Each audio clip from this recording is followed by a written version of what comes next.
어서오세요, 어서오세요. 도봉구 창동 사는 불량주부 망치 부인이 운영하고 있는 생방송 시사 수다방에 오신 것을 환영합니다. 반갑습니다. 감사합니다. 어서오세요. 네. 늘 모바일로 보시다가 오늘 컴퓨터로 오신 분님들 계신가봐요. 네, 반갑습니다. 감사합니다. 어서오세요. 네. 과자봉지 소리 아니에요? 무료지 소리예요.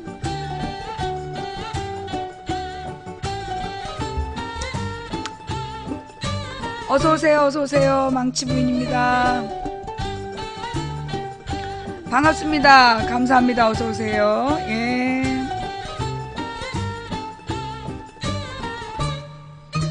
네.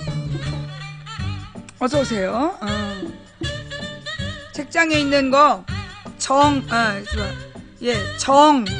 명도. 정의 명도라는 뜻으로, 바른 뜻으로 길을 밝혀라. 이런 뜻이래요.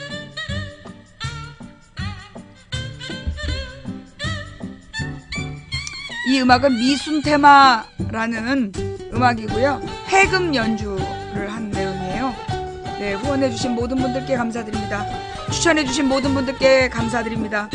방송이 열리자마자 달려와주신 모든 분들께 진심으로 감사를 드립니다. 어서오세요, 어서오세요. 망치부인입니다. 네, 한 5분 일찍 시작했더니 딱 맞게 시작이 되네. 어서오세요. 망치부인입니다. 예. 어저께 생방송 중에 그 기자가 인터뷰를 했어. 갑자기 전화를 한 거야. 그래서, 네, 안녕하세요. 그랬더니 이제 저기 얘기를 하는 거야. 그 좌익교수 얘기를. 좌익교수 얘기를 하면서, 네. 신경민 의원이 국회로 불러가지고, 좌익교수 요즘에 어떻게 지내는지 근황을 물었더니 국정원에서 지금 좌익교수가 무슨 대공분과에서 일하고 있다, 사무일을 보고 있다 이렇게 대답을 했나봐. 근데 내가 민사소송을 졌잖아요. 내가 민사소송을 진 이유가 뭐냐 하면 일단 얘기 시작하자마자 이렇게 또 국정원 얘기부터 좀 이따 다시 할게. 처음부터 손님들 다 들어온 다음에 처음부터 다시 할게요. 예. 그래요. 자, 일단 우리 이제 조금 있다가 저 시청자분들 다 들어오시면 그때 가서 국정원 이야기를 다시 하기로 하고요. 예. 일단 이제 지금 뭐 버퍼링 있습니까? 앞에 이제 시작하는 이야기 오프닝은 오프닝대로 해야 돼. 근데 가만 보면 말이에요. 꼭 이제 인트로 시간에 와가지고 정치적인 얘기를 막 꺼낸 사람들 보면 10중 8구 요원이야. 일단 이유가 뭐냐 하면, 사실 이제 우리 망치부인의 인트로 시간에, 이 시청자들하고 망치부인이 교감을 한단 말이야. 그게 싫어가지고, 아예 시작하자마자 그냥 정치적인 얘기로 막 가라고, 그걸 이제 노리는 사람들이에요. 그리고 이제, 나의 종교관이 마음에 안 든다. 그러면서 시비 거는 사람도 있고, 심지어 이제 요즘에는, 이번에 국정교과서 문제가 터졌잖아. 국정교과서 문제가 딱 터지니까, 나한테 딱 시비를 거는 문자가 온 거야. 뭘로? 개표부정으로.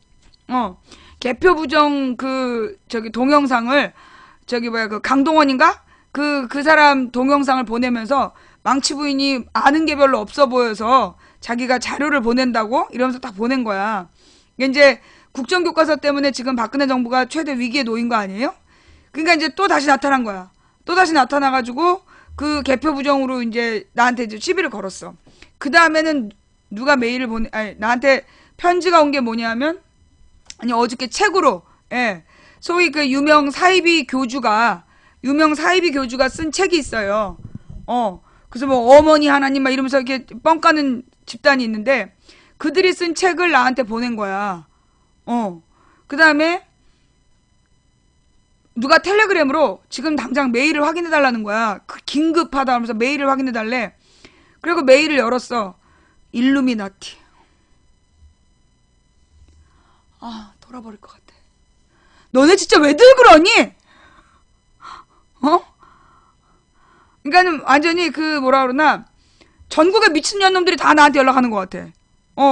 전국의 미친년놈들이 전부 다 망치 부인을 이제 막 그 찝쩍 뭐라 그러나 하여튼 그 신경을 분산시키려고 다들 이제 이 미친 것들이야, 미친 것들. 나 진짜 돌아버리겠어.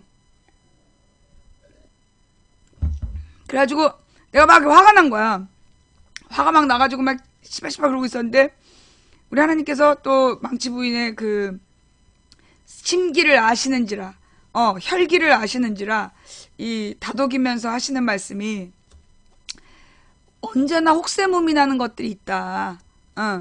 이 인간은 참으로 나약한 존재이고 그 나약한 존재에게 그 공포와 탐욕을 팔아서 이 속을 챙기는 것들이 늘 있어 왔다.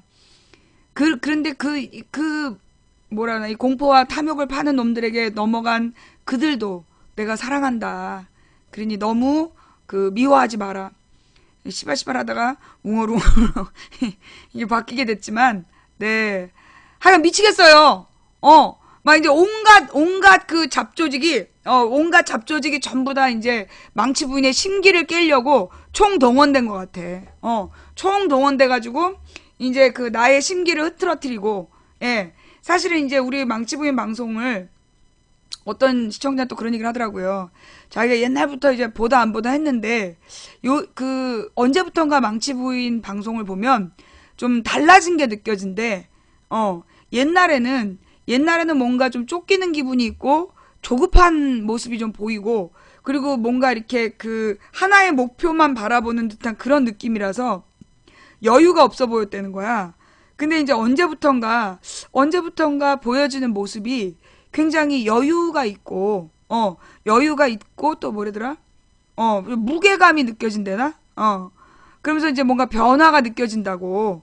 여러분도 그래요? 여러분 보시기에도 그래요? 근데 내가 그렇지. 그러니까 나에게, 예. 달라진 거 맞아요. 제가 느끼기에는 제가 이제 감옥에 갔던 게, 저한테는 그 감옥 갔던 게 너무나 그 좋은 경험이었던 것 같아요. 예.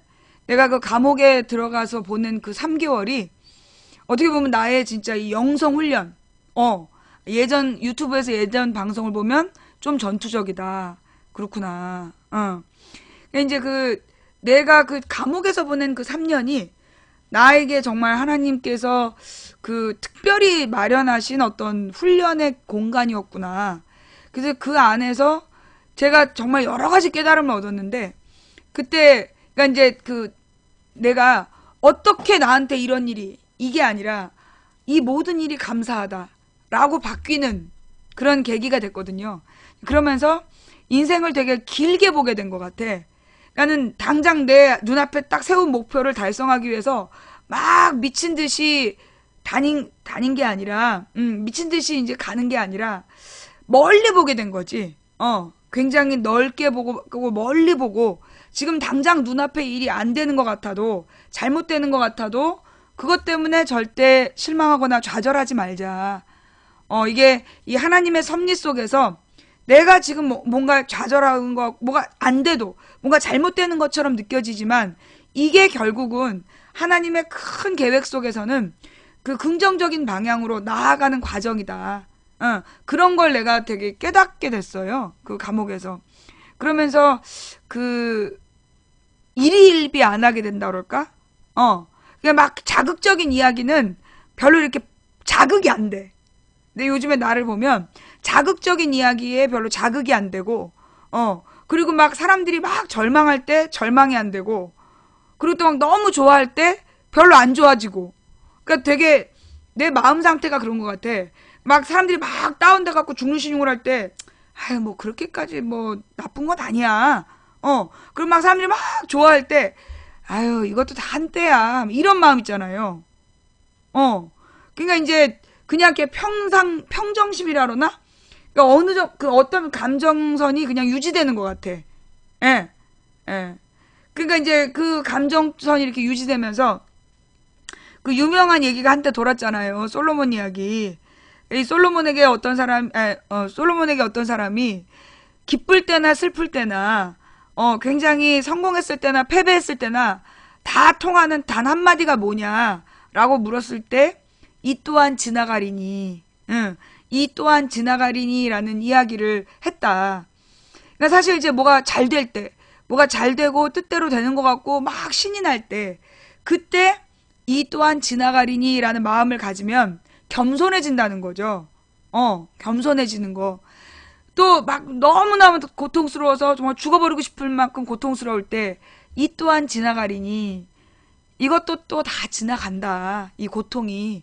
그런 마음을 갖게 되면, 그런 마음을 갖게 되면 삶을 살아가는데 그렇게 막 그 기복이 사라지는 것 같아. 우리가, 그러니까 제 젊었을 때, 제가 좀 어리고 젊었을 때는 되게 감정 기복이 심했어요. 막 너무 기분 좋다가 너무 우울하거나 이 기복이 되게 심했었어. 일종의 조울증처럼. 근데 감옥 갔다 온 이후로 그런 게 별로 없어. 막 감정 기복이 막 이렇게 왔다 갔다 하는, 예, 그런 거가 별로 없어지고, 그냥 이렇게, 어차피 그 큰 흐름은 있다. 큰 흐름이 있는 거고, 그 흐름을 거스를 수 없다. 내가 또 깨달은 게 그거야. 내가 내 맘대로 어떤 큰 역사의 흐름을 거스를 수 없다. 내가 이제 2012년에 내가 볼 때 어떤 성공의 방법이 있었단 말이야. 해결 방법. 이렇게 하면 반드시 해결되는 어떤 방법이 있었어. 그 얘기를 막 했지만 아무도 듣지 않았어. 그 사람들이 이렇게 막 내 말을 안 들어줘서 내가 너무 절망해가지고 방송을 막 접고 도망 다니고 그랬거든요. 2012년 1월 15일부터 2월 20일까지인가 2월 8일까지인가 내가 이제 막 도망 다니면서 그랬었어. 내 말 듣지도 않는데 내가 아무리 길을 알려줘도 날 따르지도 않는데 내가 뭐하러 이 고생을 해야 되냐. 그러면서 내가 이제 막 수틀림은 접어버리고 그리고 뭐라 그러나 하여튼 2012년에 방송을 3번인가 접어요. 그래서 내 맘에 안 들면 이제 막 다 걷어치우고 막 그랬었어. 그랬는데 내가 옳다라고 생각하는 게 반드시 옳지 않다. 그러니까 내가 바라보는 단기적으로 그게 옳지만 우리가 큰 방향으로 큰 인생의 큰 과정으로 볼 때는 그때 그걸 좌절하는 게 그때 그걸 실패하는 게 옳았던 때가 있다. 가령 우리가 이제 인생을 살아가면서 정말 승승장구하는 사람들이 있어. 한 번도 좌절이라는 걸 겪지 않고 살아간 사람이 있단 말이야. 그런 사람들은 이 좌절을 겪지 않고 막 높이 올라가. 그냥 너무 높은 곳에 올라가서 너무 많은 사람을 책임지고 너무 넓은 영향력을 미치는 그때 작은 좌절을 처음으로 접하고 거기서 무너져 내리는 수가 있다는 거죠. 그런데 늘 그 승승장구하지 못하고 늘 장애물에 시달리면서 무너졌다 일어나고 이런 사람은 높이 올라가진 않았어도 자기가 맡은 곳 속에서 시련을 견딜 줄 아는 그리고 어려움을 극복할 줄 아는 자세가 되어 있다는 거지. 그러니 이제 내가 지금 막 뜻하는 대로 이거를 막 할 수 있어 얻을 수 있어 하다가 탁 좌절됐을 때 그때 거기서 무너지는 사람이 있고 그래 왜 제가 그런 말씀을 드렸잖아요. 포기는 실패가 확인됐을 때만 하는 거다. 그 얘기가 어떤 뜻이냐면 사실 많은 사람들이 시작도 하기 전에 포기해. 안 될 거야. 이 일은 안 될 거야. 그래서 시작도 안 해보고 그냥 포기한 사람들이 있어. 근데 우리는 해야 된다는 거지. 일단 시작을 해라. 그리고 최선을 다하는 거야. 중간에 어려움을 만나도 그냥 끝까지 가는 거야. 끝까지 가서 딱 실패가 됐어. 그럼 그때 포기하면 된다. 미리 포기하거나 중간에 포기한 것보다 실패가 확인됐을 때 포기한 것은 의미가 다르다. 인생의 의미가 달라진다. 근데 문제는 뭐냐? 시작하기 전에 포기한 사람이 있고 중간에 포기한 사람이 있고 실패한 다음에도 포기 안 하는 사람이 있어. 실패한 다음에도 실패가 분명히 증명이 됐는데 그때도 포기하지 않고 계속 물고 늘어진 사람이 있다고. 그거는 사실 미치게 만들어 사람을. 그 미치게 만들고 거기에 매여 있게 만들고 그래서 앞으로 나아가지 못한다는 거죠. 이미 실패가 확인됐는데 실패가 아니라고 막 주장을 하면서 거기 매여 있는 거야. 그냥 그 순간에 그냥 매여 있는 거죠. 그런데 이게 실패라는 게 확인된 순간 딱 포기하고 다시 시작하는 사람은 다음 산을 넘어갈 수 있지만, 분명히 실패했는데도 실패하지 않았다라고 주장하면서 물고 늘어지다 보면 결국은 인생을 더 이상 전진하지 못하고 어느 순간에 멈춰버린 사람들이 있어. 어떻게 보면 내가 그런 얘기를 했잖아요. 노숙자들 중에 실력자들이 많다. 은근히 능력자들이 많은데 그 사람들이 어느 순간 실패를 한 거야. 근데 그 실패를 받아들일 수가 없었던 거지. 그 실패를 받아들이지 못하고 실패가 아니라고 주장하거나 혹은 그 실패를 딛고 다시 출발하는 게 너무 지쳐서 그냥 거기 멈춰버린 거죠. 그 멈춰버린 그 능력자들, 그들에게 다시 기회를 주지 않는 또 이 사회 분위기, 이런 것들이 어떻게 보면 한 예가 될 수 있다. 우리가 인생을 살아가면서 포기의 때를 알아야 돼. 포기를 하지 말라는 게 아니라 포기의 때를 알아야 돼. 아직 시작하기 전 포기하면 안 돼. 진행 중일 때 포기하면 안 돼. 그 다음에 실패한 뒤에 그때는 반드시 포기해야 돼. 실패한 뒤에는 반드시 포기해야 되는데 실패한 뒤에도 물고 늘어지면 모두를 망쳐.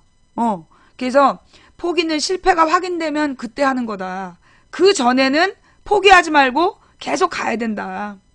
그럼 여기서 되게 또 고민이 뭐냐. 망치부인이 맨날 그런 얘기 했잖아요. 이기기 어려운 싸움에서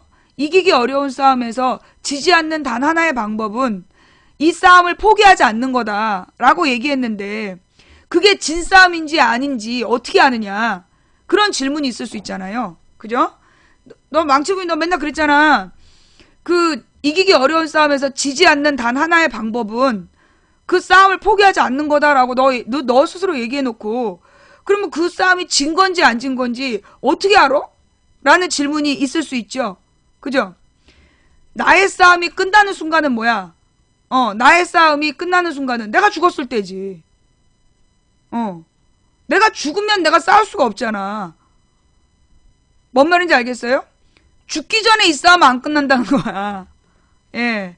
죽을 때까지, 목숨을 걸고 죽을 때까지 싸워 나가는 거야. 이 싸움이라는 게 내가 죽어야 싸움이라는 게 내가 죽으면 전사하는 거잖아. 아직 내가 살아있는데 이 싸움을 포기할 수 없는 거지. 그죠? 예. 그렇기 때문에 죽을 때까지 이 싸움을 포기하지 않고 계속 싸워야 된다. 라는 거. 사실 그거 굉장히 중요한 거예요.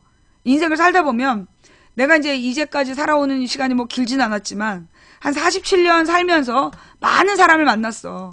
많은 사람을 만났는데 어떤 사람들은 굉장히 똘똘해. 굉장히 똑똑하고 그 유능한 사람이야.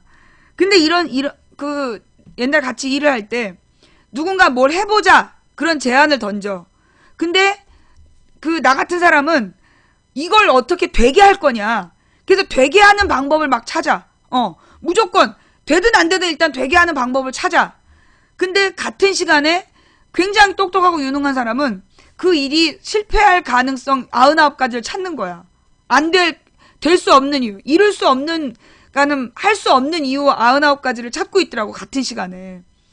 근데 그 사람은 굉장히 똑똑해서 나처럼 나는 그러니까 해보려다가 막 실패해. 한 번 실패하고 또 뭔가 해보다 또 2번 실패하고 하다가 3번 실패하고, 내가 3번 실패하는 동안에 그 사람은 앉아서 99가지 실패할 그걸 계산을 하고 있는 거야. 근데 나는 내가 3번 실패하는 것과 앉아서 99가지를 생각하는 사람과 둘 중에 누가 더 나은 삶이냐라고 묻는다면 나는 내가 사는 방식이 옳다라고 생각해요. 머릿속으로 99가지를 실패할 거라고 생각하고 이유를 찾는 사람은 절대 성공하는 단 하나의 방법을 찾을 수 없어. 근데 3번 실패하더라도 계속 도전하는 사람은 10번, 20번 안에 성공하는 방법을 찾을 거다. 나는 그런 생각으로 이제까지 살아왔어요. 예. 그래서 뭐라 그럴까? 우리가 인생을 살아가면서 매 순간 나의 선택이 지금 이 순간의 선택이 나의 미래를 좌우하는데, 나는 안 될 거야 라는 쪽을 선택할 수도 있고 어떻게든 되게 할 거야 라는 쪽을 선택할 수도 있죠. 안 될 거야 라는 사람은 힘들지 않게 안 되는 방법을 찾아낼 수 있어. 근데 어떻게든 되는 방법을 찾을 거야. 이 사람 몸 고생하고 마음 고생하고 남들의 비아냥을 들을 수도 있어. 하지만 안 되는 방법을 25가지를 찾는 사람은, 아니, 안 되는 방법을 99가지를 찾는 사람은 절대 성공한 한 가지 방법에 도달하지 못할 거지만, 뭐 10번을 실패하더라도 계속해서 도전하는 사람은 반드시 성공하는 방법을 찾게 될 거다. 저는 그런 생각을 저의 깨달음으로 갖게 됐고, 내가 이제 감옥에 갇혔을 때 가장 나를 자유롭게 했던 일이 있어. 가장 나를 자유롭게 했던 일이 뭐였냐면, 그들이 내게 할 수 있는 일은 내 몸을 가두는 것 뿐이다. 그들이 나한테 할 수 있는 일은 나의 몸을 가두는 것. 그게 최고로 그들이 나한테 할 수 있는 일이다. 근데 그들이 나를 아무리 내 몸을 가두어 둘지라도 나의 영혼을 가둘 순 없다. 그러면서 내 영혼의 자유함을 되게 느꼈던 것 같아요. 영혼의 자유함을 굉장히 느꼈고, 정말 그 2m, 2m짜리 공간 안에서 3명이 24시간 붙어 있는 거야. 사실 부부도 24시간 붙어 있지 못하잖아요. 부부도 24시간 붙어 있지 못하고, 그 다음에 이 2m 공간 안에서 3명이 같이 생활한다는 건 진짜 힘든 일이야. 근데 그 2m 공간 안에서 내가 처음에 막 미칠 뻔했다고. 그 두 사람이 내 앞에서 계속 싸우는 거야.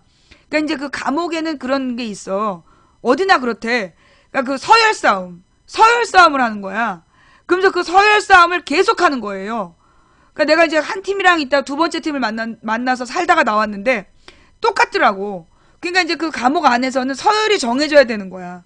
그래서 그 서열을 정하기 위해서 내 앞에서 계속 싸우는데, 나는 지금 내가 생각한 어떤 삶에 많은 명상거리가 있단 말이야. 고민해야 될 것들이. 그래서 막 집중을 해서 고민하고 싶은데 이 앞에서 별것도 아닌 거 갖고 계속 싸워대는 거야. 미치겠더라고. 너무너무 미치겠어갖고 내가 그 눈물이 나는 거야, 어느 순간. 그 목욕탕에 앉아서 한참 울었어. 거기 이제 욕실이 조그맣게 달려있거든요. 화장실에 들어간 척하고 앉아갖고 막 울은 거야. 너무 속이 상해가지고. 내가 진짜 이런 고통을 왜 당해야 되냐. 내가 무슨 죄를 지었냐. 이러면서 이제 막 울고 있었는데, 그때 하나님께서 나한테 얘기를 들려주시는 거야. 그래서 이제 내가 목욕탕 안에 이제 유리문이 있거든. 그 유리창으로 이제 반만 가려져 있어. 그 얼굴은 딱 보이는 거야. 왜냐면 목욕탕에서 자살하는 사람들 때문에 상체는 보이게 투명 유리를 해놔. 하체만 그 불투명 유리로 가려놓고. 근데 이제 내가 목욕탕 안에서 바라본 그 간방안, 그 방안을 이렇게 들여다보는데, 지금 저 두 사람은 연극 배우야. 두 사람은 지금 동시에 연극을 하고 있어. 그래서 수십 년짜리 연극을 각자 하고 있는데, 그 연극을 지금 이 무대, 그 두 사람의 연극이 이 무대에서 만나는 거야. 그래서 이렇게 지금 막 그 자기의 역할에 맞게끔 연기를 하고 있는 거야. 그런데 이 크로스된 이 무대를 단 한 사람, 너라는 관객을 위해서 이 연극 배우들이 여기 들어와 있는 거야. 그런 얘기를 막 들려주시는 거야. 근데 그 유리창 되게 스트레스를 받았어. 왜냐면 내가 화장실 가고 막 이럴 때 교도관이 감시한단 말이야. 그게 얼마나 짜증이 나. 그런데 화장실에서 바라본 그 방안이 정말 한편에 너무나 완벽한 연극 무대가 된 거야. 그래서 이게 연극 중에 보면 관객을 동원시켜서 그 관객을 막 놀리거나 관객을 막 괴롭히거나 이런 연극이 있단 말이야.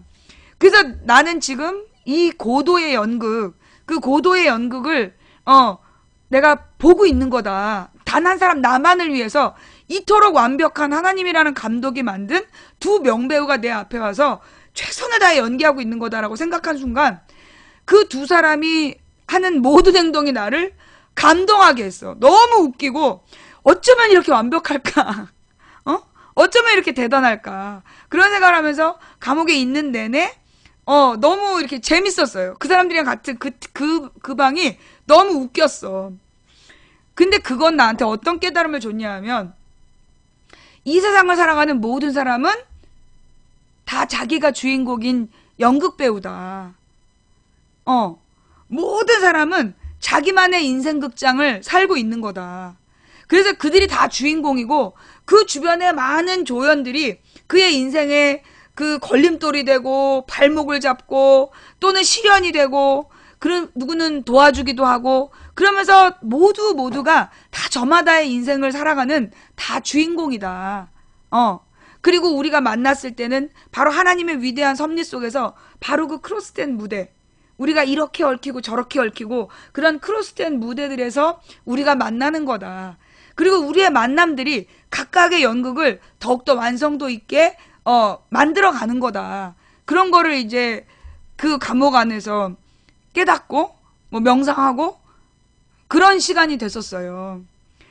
근데 사실 그 전에는 내가 어땠냐면 좀 말하고 싶지 않은 상대, 말하고 싶지 않은 상태 또는 뭐 내가 볼 때 좀 수준이 아니다 싶은 사람하고는 말도 안 섞었어. 말도 안 섞고 보지도 않고 개무시하고 막 그리고 아예 접근을 못 하겠어 내가. 그러면서 사람을 바라보는 시선이 사실은 나 좋은 사람들, 내가 좋은 사람들만 보려고 그러고 막 그랬단 말이야. 그래서 어떻게 보면 진짜 나는 사회적인 약자 편이다, 사회적으로 피해자 편이다라고 해놓고 실제로는 약자 피해자들이 내 앞에서 정말 진상을 떨 때, 진상을 떨 때 그걸 봐주지 않은 거야. 봐주지 않고 되게 냉혹하게 못되게 굴었다는 거지. 근데 그 감옥에서 내가 깨달은 바는 그들이 그 진상을 피는 그 모습도 그의 연극이다. 그가 맡은 역할이다. 내 앞에 와서 나한테 이 사이비 책을 보내고, 이 일루미나티 뭐 이런 메일을 보내고, 개표 부정에 대해서 나한테 시비 거는 문자를 보내는 이 모든 사람들이, 결국은 나를 보다 더 완벽한 연극을 할 수 있도록 도와주는 조연 1, 2, 3이다. 그러니 그들 때문에 너무 속상해, 너무 기분 나빠하지 마라. 웃기게, 이게 뭐라 그러나, 재미있잖아요. 아니, 동시에 어떻게 세 가지 일이 벌어지냐고. 동시에, 그 사이비 종교책이 오고, 메일로 일루미나티에 대해서 중요한 정보라면서 오고, 그 다음에 개표 부정에 대해서 막 내가 너무나 제대로 알지 못하고 방송을 한다고 시비를 걸고, 그게 동시에 벌어졌어. 그건 결국 뭐예요? 이건 전부 다, 망치 부인의 오늘의 무대에 출연한 새 조연이다. 그래서 나한테 깨닫기를 바라는, 거기서 내가 공통적으로 깨달은 건 뭐냐 하면, 정말 하나님 말씀해 주신 대로 이 사람들에게 진짜 진리가 아니라, 제대로 된 진실이 아니라 허위 사실을 끊임없이 전달하고 있는 사람들이 있다. 그래서 어떻게 보면 언제나 사회적인 강자와 약자가 있잖아. 언제나 모든 걸 빼앗아서 다 가져버리는 그런 지배자들이 있고, 그 다음에 정말 뺏기고 당하면서도 그냥 이렇게 진상으로 살아가는 피지배자들이 있단 말이야. 역사적으로 언제나 그래왔어. 신석기 말 이후에 청동기부터 늘 그래왔단 말이야. 근데 그런 상황 속에서 어떤 사람들은 난을 일으키고 어떤 사람은 이 왕조의 이름을 바꾸고 그렇게 판을 바꾸는 사람들이 있었지만, 대부분의 사람들은 늘 사이비 종교에 빠지고, 이 사이비 종교에 빠진 건 옛날부터 그랬어. 조선시대나 고려시대나 옛날부터 삼국시대부터 사이비에 빠진단 말이야. 혹세무민하는 그런 사람들한테 늘 빠졌어. 그래서 늘 잘못하고 결국 그 혹세무민에 당하는 사람들은 그들의 탐욕이, 그들 마음속에 있는 탐욕이 혹세무민하는 사기꾼들의 제물로 만들지. 그래서 그 사람들의 모습을 보면서 옛날엔 짜증이 났는데 왠지 이제는 그들을 보면서 그런 거야. 왜 어린이집에 가서 막 난동 피우고 있는 아이들을 보면 느끼는 거. 지들 멋대로 막 지저분하게 하고 막 떨어뜨리고 막 난리를 피워. 선생님의 입장에서 보면 짜증이 나죠. 그 방을 관리한 선생님의 입장에서 보면. 그런데 내 아이만 데리고 가면 되는 엄마의 입장에서 보면, 내 딸이 저렇게 재밌는 애들이랑 같이 있구나. 재미가 있거든. 그래서 그래, 이 사람들은 이게 자기네들의 신념이라고 막 믿으면서 나한테 도전을 해오는 건데 내가 이들을 짜증을 내면 안 되지. 측은히 여기고 불쌍히 여겨야지. 측은하고 불쌍히 여겨서 그럼에도 불구하고 내가 포기하지 않고 잘 설명해 줘야지. 언제나 이 혹세 무민하는 사람들에게 늘 그 귀가 얇은 사람 대중은 끌려가기 마련이야. 사실 제가 이제 아프리카에 처음 와서 2008년부터 방송을 했는데 2007년부터 2007년에 내가 민주주의가 중요하다란 얘기할 때 내가 그 2008년이 중요하다라고 그 민주주의가 중요하다고 얘기할 때 사람들이 나한테 미친년이라 했어. 이미 민주주의는 다 됐고 이제 경제 문제만 해결하면 된다라고 얘기를 했단 말이야. 그래서 막 미친년 씨발년 소리를 들으면서 2007년을 보내. 2008년이 돼서 막 광우병 시위가 한참 벌어진 거야. 근데 내가 그래서 막 그때 그 시위를 폭력적으로 그러니까 강력한 투쟁을 해야 된다 막 이러면서 그 적극적 투쟁 뭐이라 했다. 그때 뭐라 하더라? 그러면서 이제 폭력 시위를 해야 된다는 주장을 막 한 애들이 있었어. 근데 그때 내가 폭력 시위로는 많은 대중의 마음을 살 수 없다. 그러면서 내가 평화 시위를 주장했다고. 그러면서 나는 그런 얘기를 했지. 시위보다 선거가 중요하다. 너네들 지난 봄에 있었던 선거 어떻게 했냐. 지난 봄 선거까지도 뭐 우리는 당선이 목적이 아니라 우리의 정책과 노선을 알리는 게 목적이다. 그러면서 출마해가지고 곳곳에서 새누리당 당선, 한나라당 당선시키는데 일조하지 않았냐. 그래놓고 매번 시위만 하면 뭐하냐. 시위로는 세상을 바꿀 수가 없다. 시위가 필요하지만 시위보다 중요한 게 선거다. 그런 얘기를 내가 2008년에 했어요. 그래서 내가 무슨 얘기 들었냐? 미친년이라고. 2년이 미친년이고 18년이다. 자기 남편이 구의원이라 지난 편을 위해서 선거가 더 중요하다고 얘기한다고 나한테 쌍욕을 하는 거야. 근데 나는 그럼에도 불구하고 계속해서 시위보다 선거가 중요하다는 얘기를 하면서 2008년을 보냈어. 그러자 2009년에 젊은 진보 세력들 사이에서 유행한 표가 뭐였냐면 100욕이 불여 1표. 100욕, 100번 욕하는 게 한 번 투표하는 것과 같지 않다. 그래서 투표가 중요하다라는 이야기가 이제 2009년에는 쫙 퍼져 있는 거야. 그래서 선거의 중요성을 다 깨닫자. 이런 분위기가 막 만들어진 거예요. 근데 내가 그때 또 뭐라 그랬냐면 그래 100욕이 불여 1표고 투표해야지.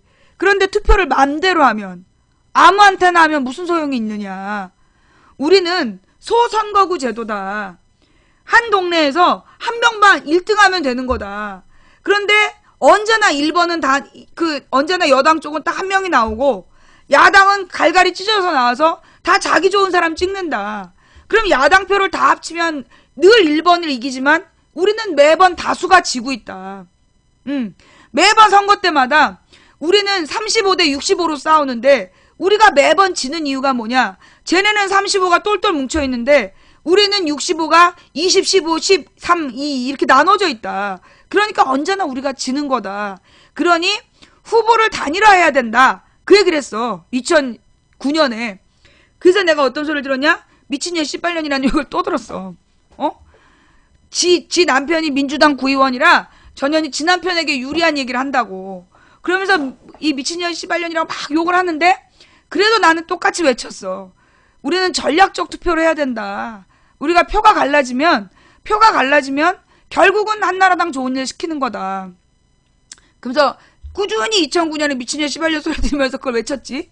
그러다 2010년이 되니까 2010년 지방선거가 됐는데 난 아예 후보 단일화에 대해서는 기대도 안 하고 있었어. 그런데 각 지역의 시민들이 후보 단일화를 막 강요하는 거야, 후보들한테. 그때 이제 야당이 그 민주당, 그 다음에 국참당, 민노당 이렇게 셋으로 나눠져 있었거든. 이렇게 쪼개져서 나오는데 민노당은 모든 지역에 후보를 내는 건 아니고 그 자기네들이 가능성 있다고 생각되는 표를 많이 얻을 수 있다고 생각되는 지역에만 내보냈어. 그리고 이제 국참당은 어디나 내보내서 어딜 가나 민주당하고 싸웠단 말이야. 그때 그 후보 시민들이 이 민주당하고 국민참여당을 후보를 단일화해야 된다. 그러니까 뭐 민주당, 국참당, 민노당 후보를 단일화해야 된다라는 그런 테이블을 각 지역의 시민단체들이 막 만드는 거를 보게 됐어요. 2010년에. 그래서 이제 그 2010년에 후보 단일화하는 과정까지를 이제 봤던 거야, 내가. 근데 그 과정에서 많은 마찰이 있었고, 나중에 그게 앙심을 품고 서로 고사고발하고 난리도 아니었어. 그래서 내가 2010년부터 뭘 외쳤느냐 하면, 야권이 하나로 통합이 돼야 된다. 진보 세력은 스스로를 지킬 수 있는 힘이 부족하다. 진보 세력은 선명한 진보 정책을 갖고 있지만 그 정책을 실현시키는 게 중요하지 않냐. 근데 그들의 단독 정당 운동만으로는 그 정책을 실현시킬 수 없다. 근데 민주당은 국민 중에 22%라는 투표하면 반드시 찍어주는 그 퍼센트가 있다. 그러니 그 22%와 이 진보 세력 10%가 다 모이면 32%라는 하나의 세력을 만들 수 있으니 하나로 우리가 야권을 통합하자. 그 얘기를 내가 2010년부터 했어요. 2010년부터 그 얘기를 했더니 또 미친년 시발년이라고 욕을 했어. 미친년 시발년 소리를 들으면서 그럼에도 불구하고 나는 계속 그걸 외친 거야. 그러면서 2011년, 12년을 지났을 때 내 2011년에도 끊임없이 야권 통합을 외쳤고, 근데 이제 야권 통합은 안 됐지만 통합이 아니면 연대라도 가자. 그러면서 2012년에 야권 연대를 한 거야. 근데 내가 2011년에 뭐라 그랬느냐.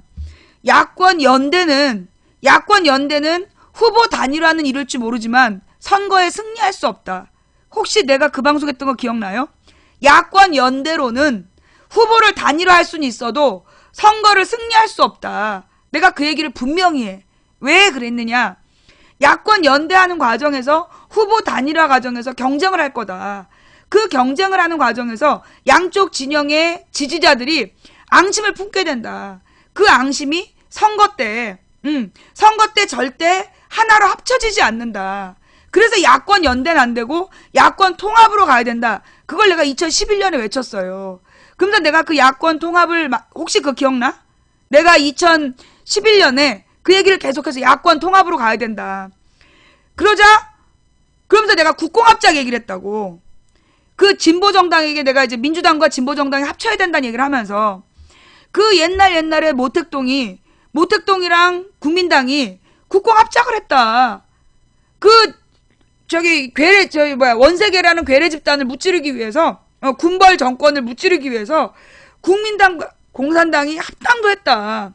근데 왜 우리는 그걸 못하느냐. 그래서 내가 국공합작 얘기를 막 했어. 그러자 어떤 유명 인사가 민노당하고 국참당이 합치는 게 국공합작이다. 그러면서 자기네들이 국공합작이라고 그러는 거야. 그때 내가 그거는 국공합작이 아니다. 왜냐? 그걸 주도한 사람들이 누구냐 하면 소위 국민참여당을 만들었던 사람들인데, 그 국민참여당을 만들었던 사람들이 누구냐?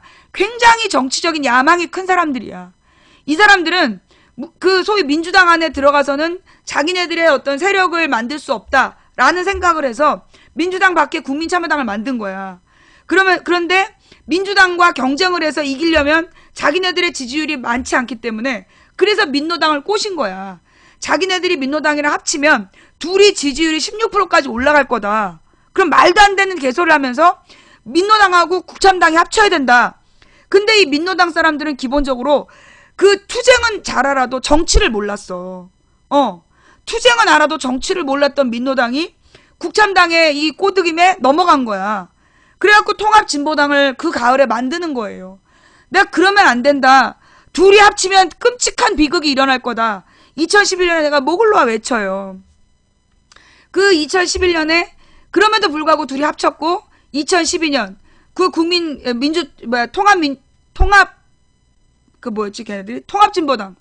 통합진보당이 그 민주당을 협박하면서 그 79개를 경선을 붙이잖아.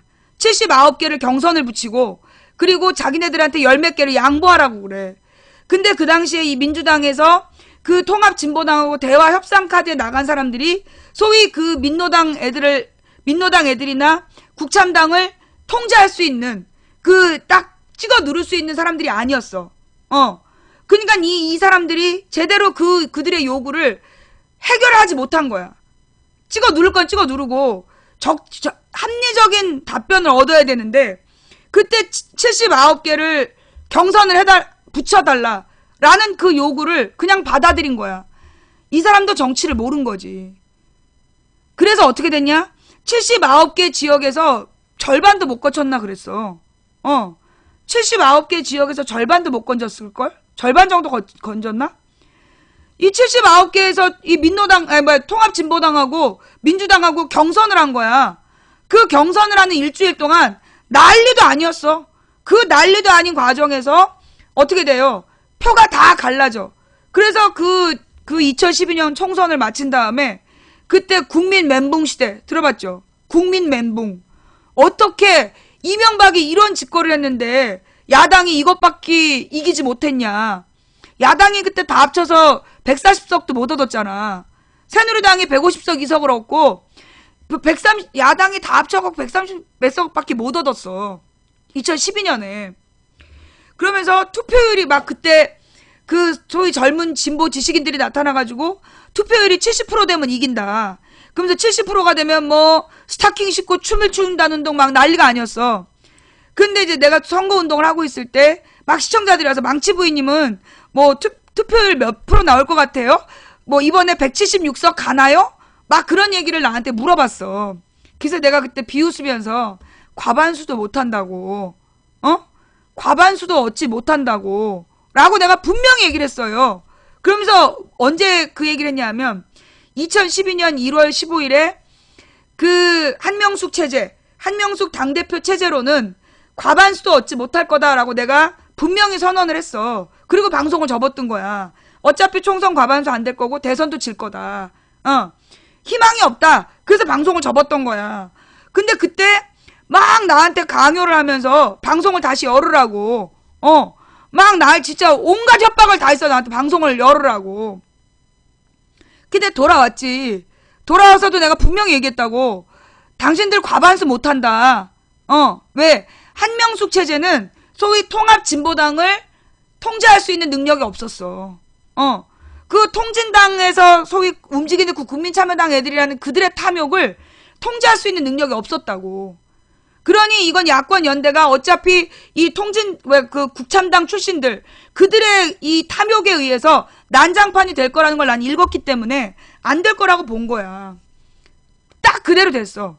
딱 그대로 돼서 2012년 4월 총선에서 과반수가 안 된 거야. 과반수가 안 됐는데 막 국민 멘붕이라는 거야. 그래서 내가 그랬지. 당신들 진짜 웃긴다. 뭐 망치 부인대로 방송하라고 그렇게 외쳐서 내가 분명히 얘기하지 않았느냐. 과반수 안 된다고. 투표율 그렇게 높지 않을 거라고 내가 분명히 얘기하지 않았느냐. 내가 야권 연대는 실패한다고 분명히 얘기하지 않았느냐. 야권 통합으로 가야 된다라고 내가 그렇게 얘기하지 않았느냐. 민노당하고 국참당이 합치면 국참당 출신들이 민노당 조직을 공개할 거고 민노당은 개박살 날 거다라고 내가 얘기하지 않았느냐. 첫 번째 희생자가 이정희가 될 거라고 분명히 얘기하지 않았느냐. 그런데 택배. 그럼에도 불구하고 사람들은 멘붕이라는 거야. 난 그때 배신감을 느꼈지. 아니 망치 부인을 그렇게 믿는다더니 내가 얘기한 대로 다 됐는데 왜 멘붕이야? 자기네들은 안 될 거라고 생각했대. 내가 또 2012년에 그 총선 끝나자마자 민노당 폭력 사태가 일어났을 때 통진당 내가 뭐라냐. 이석기를 제명시켜야 된다. 이석기란 존재에 대해서 내가 조사를 해보니까 심각하다. 이 사람 아주 결정적일 때 이석기를 가지고 그들이 공격해 올 거다. 그런데 그 이석기가 공격당하는 순간은 민노당, 통진당만 당하는 게 아니라 민주세력 전체가 위기로 빠질 거다. 기억나세요? 내가 했던 그 이야기들 기억나세요? 2012년 5월 7일인가 8일에 내가 그 방송을 했어. 이석기를 제명시켜야 된다. 그랬더니 막 채팅창에 죄 없는 이석기를 왜 제명시키려는 거야. 이석기는 이 국가보안법 위반자인데 나중에 결정적일 때 이석기를 가지고 공격해 들어온다. 그때 2012년인가? 누가 그러는 거야. 민노당이 그렇게 호락호락한 조직이 아니다. 응? 민노당의 조직력이 그렇게 호락호락하지 않다. 무슨 국민참여당에 발릴 그런 조직이 아니라는 거야. 내가 그 얘기를 2012년 봄에 들었어. 총선하기 전에. 그 다음에 그때 뭐였냐면 총선 근처였던가? 아니다. 총선 지나고 나서다. 민노당 조직이 호락호락하지 않다. 그 얘기를 언제 들었냐면 비례대표 그러니까 통진당 비례대표 후보의 상위권을 민노당이 다 했어. 윗순위를 민노당이 다 잡고 국민참여당이 그 밑에를 받았단 말이야. 순번을. 근데 이제 그 당시에 국민참여당 쪽 사람들은 그때 자기네들이 뭐 한 18석 정도 갈 거라고 생각한 거야. 통합진보당이 그 지지율을 16% 얻을 거라고 봤고, 그러면 18석 정도는 자기네 거가 된다는 계산을 한 거야. 그래서 앞부분에 민노당이 다 위에 순위가 높은데 신경을 안 썼어. 그리고 총선을 치른 거야. 그런데 예상외로 지지율이 그렇게 높게 나오지 않았어. 통합진보당이 13%도 안 나왔어. 12%도 안 나오고. 거기서 애들이 당황을 한 거지. 그러니까 그 프로테이지로서는 민노당까지만 딱 민노당 출신들로만 당선이 된 거야.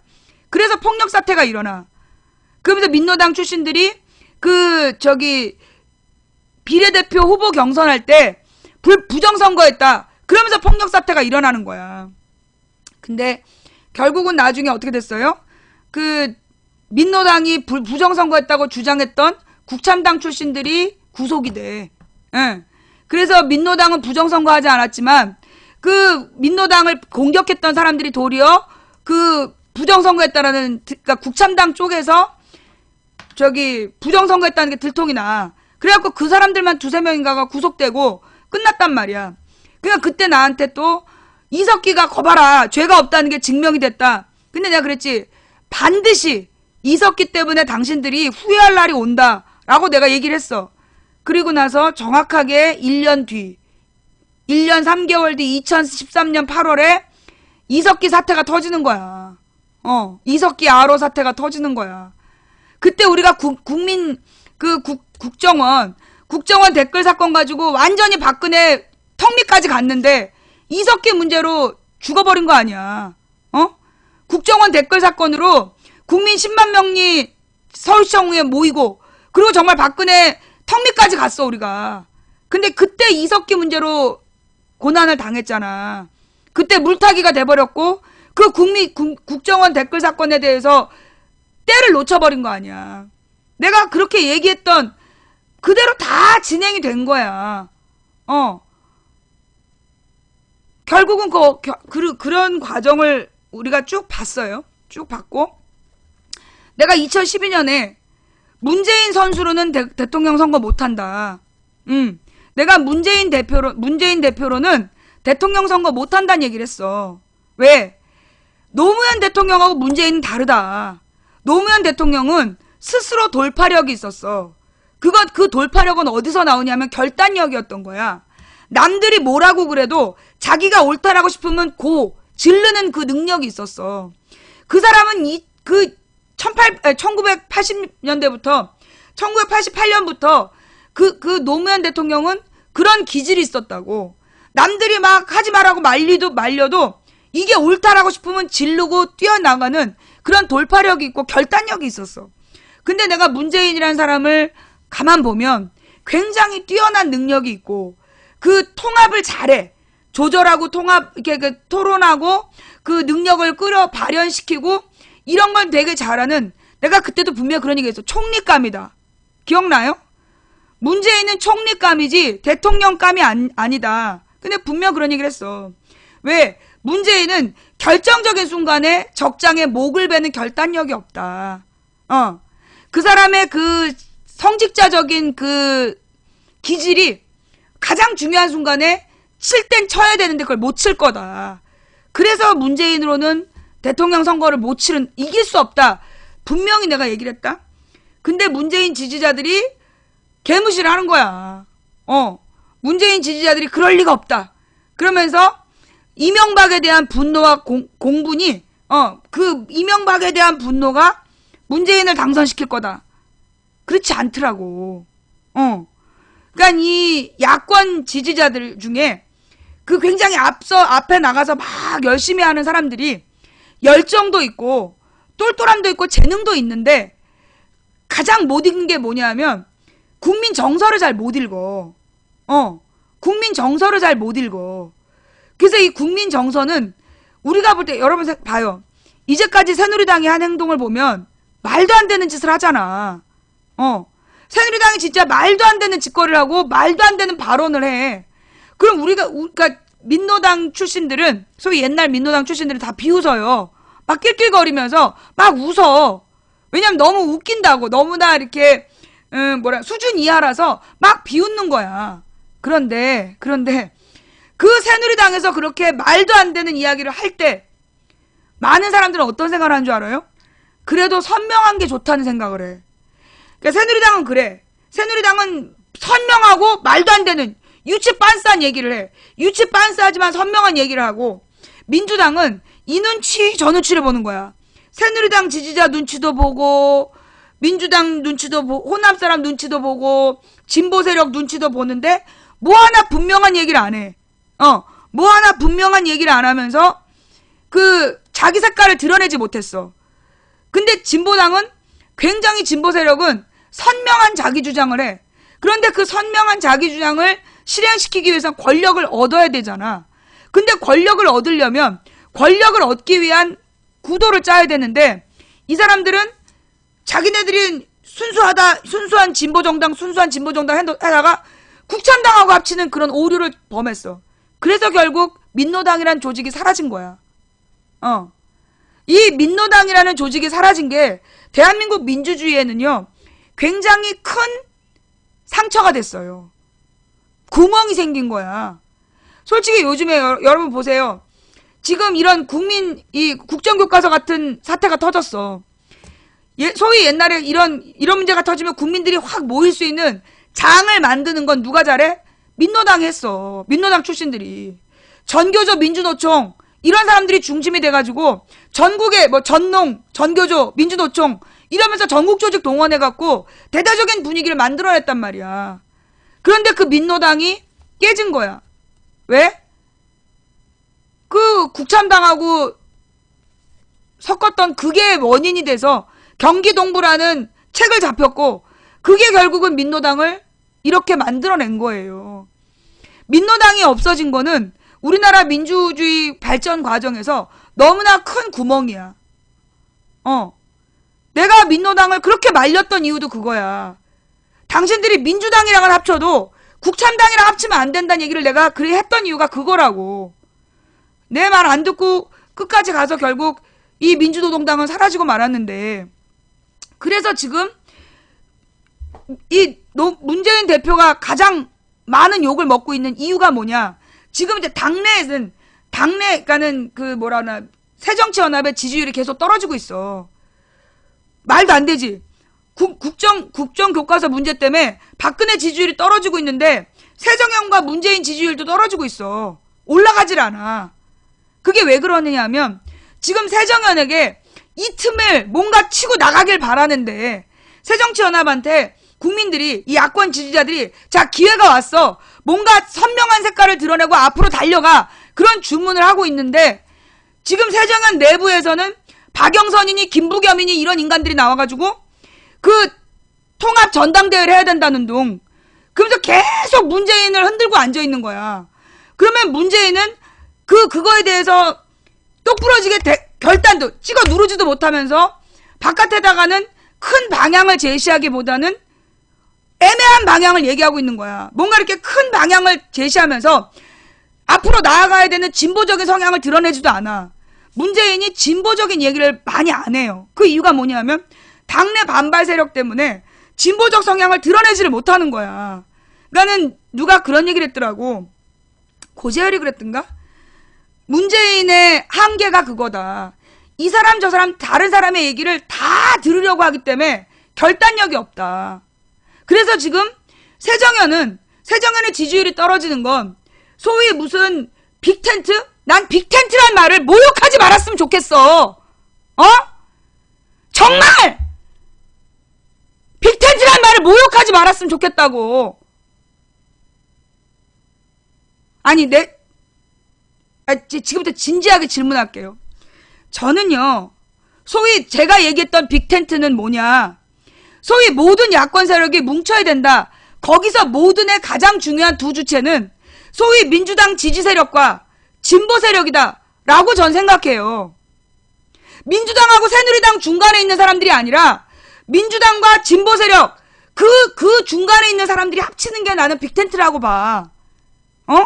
새누리당 출신, 새누리당 지지자들에게 관심 있는 사람들 말고 민주당 지지자부터 소위 진보정당 지지자들까지 그걸 모아내는 게 빅텐트다. 라고 저는 생각해요. 제 생각이 잘못된 건가요? 제 생각이 잘못된 건가요? 아니 지금 내가 묻는 건 40, 50대에게 묻겠어. 40, 50대 시청자들한테 한번 물을게요. 그 생각이 잘못된 건가요?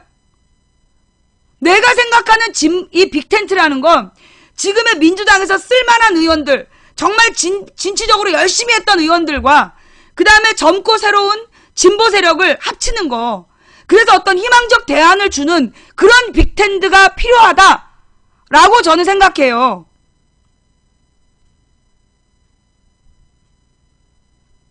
아니요와 맞아요가 막 섞여 있는데, 자, 그럼 다시 물을게요. 지금 김부겸이나 박영선이나 이런 사람들이 손학규를 자꾸만 언급하면서 소위 손학규 안철수 같은 중도 세력을 끌어들이는 게 빅텐트다라는 얘기를 하고 있어. 지금 새정치연합 안에서 김부겸이나 박영선 같은 사람들은 손학규 안철수를 끌어안는 거 그게 빅텐트라는 얘기를 하고 있어요. 그 손학규 안철수 같은 중도 세력과의 빅텐트가 의미 있느냐, 아니면 민주당 지지층과 진보 세력을 더하는 게 맞느냐 한번 써보세요. 여러분의 의견 한번 볼게. 내가 새누리당 더하기 그러니까 새누리당과 민주당 사이에 있는 소위 애매한 중도 더하기 민주당이 오르냐, 민주당 지지 세력 더하기 진보가 오르냐.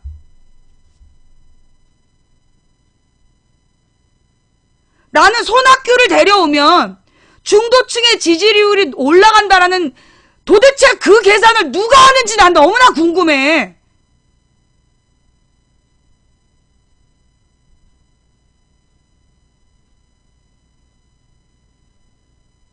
지금 대부분의 지금 대부분의 사람들이 민주진보라고 쓰고 있는데 제가 그걸 강요했기 때문인가요?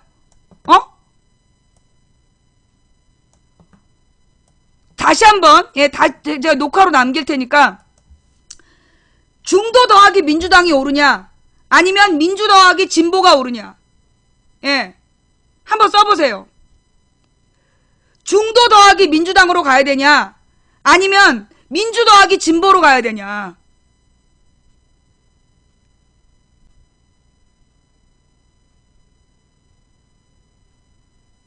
지금 민주 더하기 진보로 가야 된다.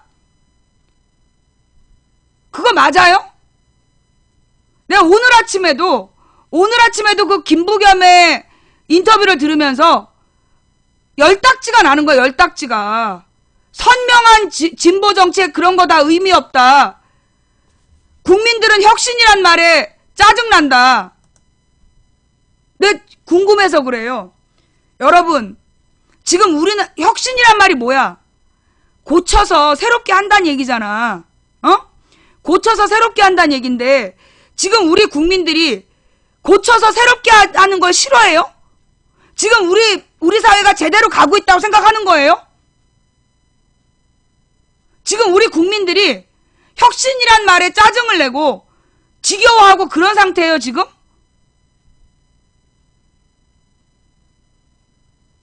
박근혜 정부에서 비정상을 정상이라고 우기고 말도 안 되는 이 흑수저 금수저 논란, 헬조선 이런 게 다 뭐야?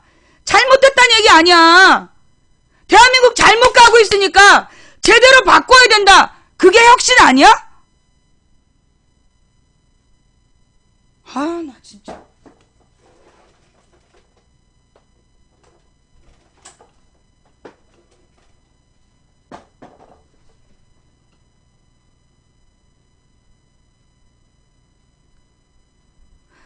보니까요. 민주당에서 한 20년 정치한 국회의원들과 그 보좌관들이 그러니까 민주당에서 한 20년 정치한 국회의원들과 보좌관들은 자기네들 재선에만 관심이 있는 거야. 또 해먹고 싶은 그 생각밖에 없어. 그러다 보니까 그 어떻게 하면 소위 중도라는 사람들의 표를 얻을까 그 생각만 하는 거야. 그런데 내가 분명히 얘기했잖아. 중도라는 세력은 없다고. 어느 정당도 지지하지 않는 지지정당 없는 사람들은 있어. 그런데 이 사람들은 그 중도적인 정책을 냈을 때 지지한 사람들이 아니라고.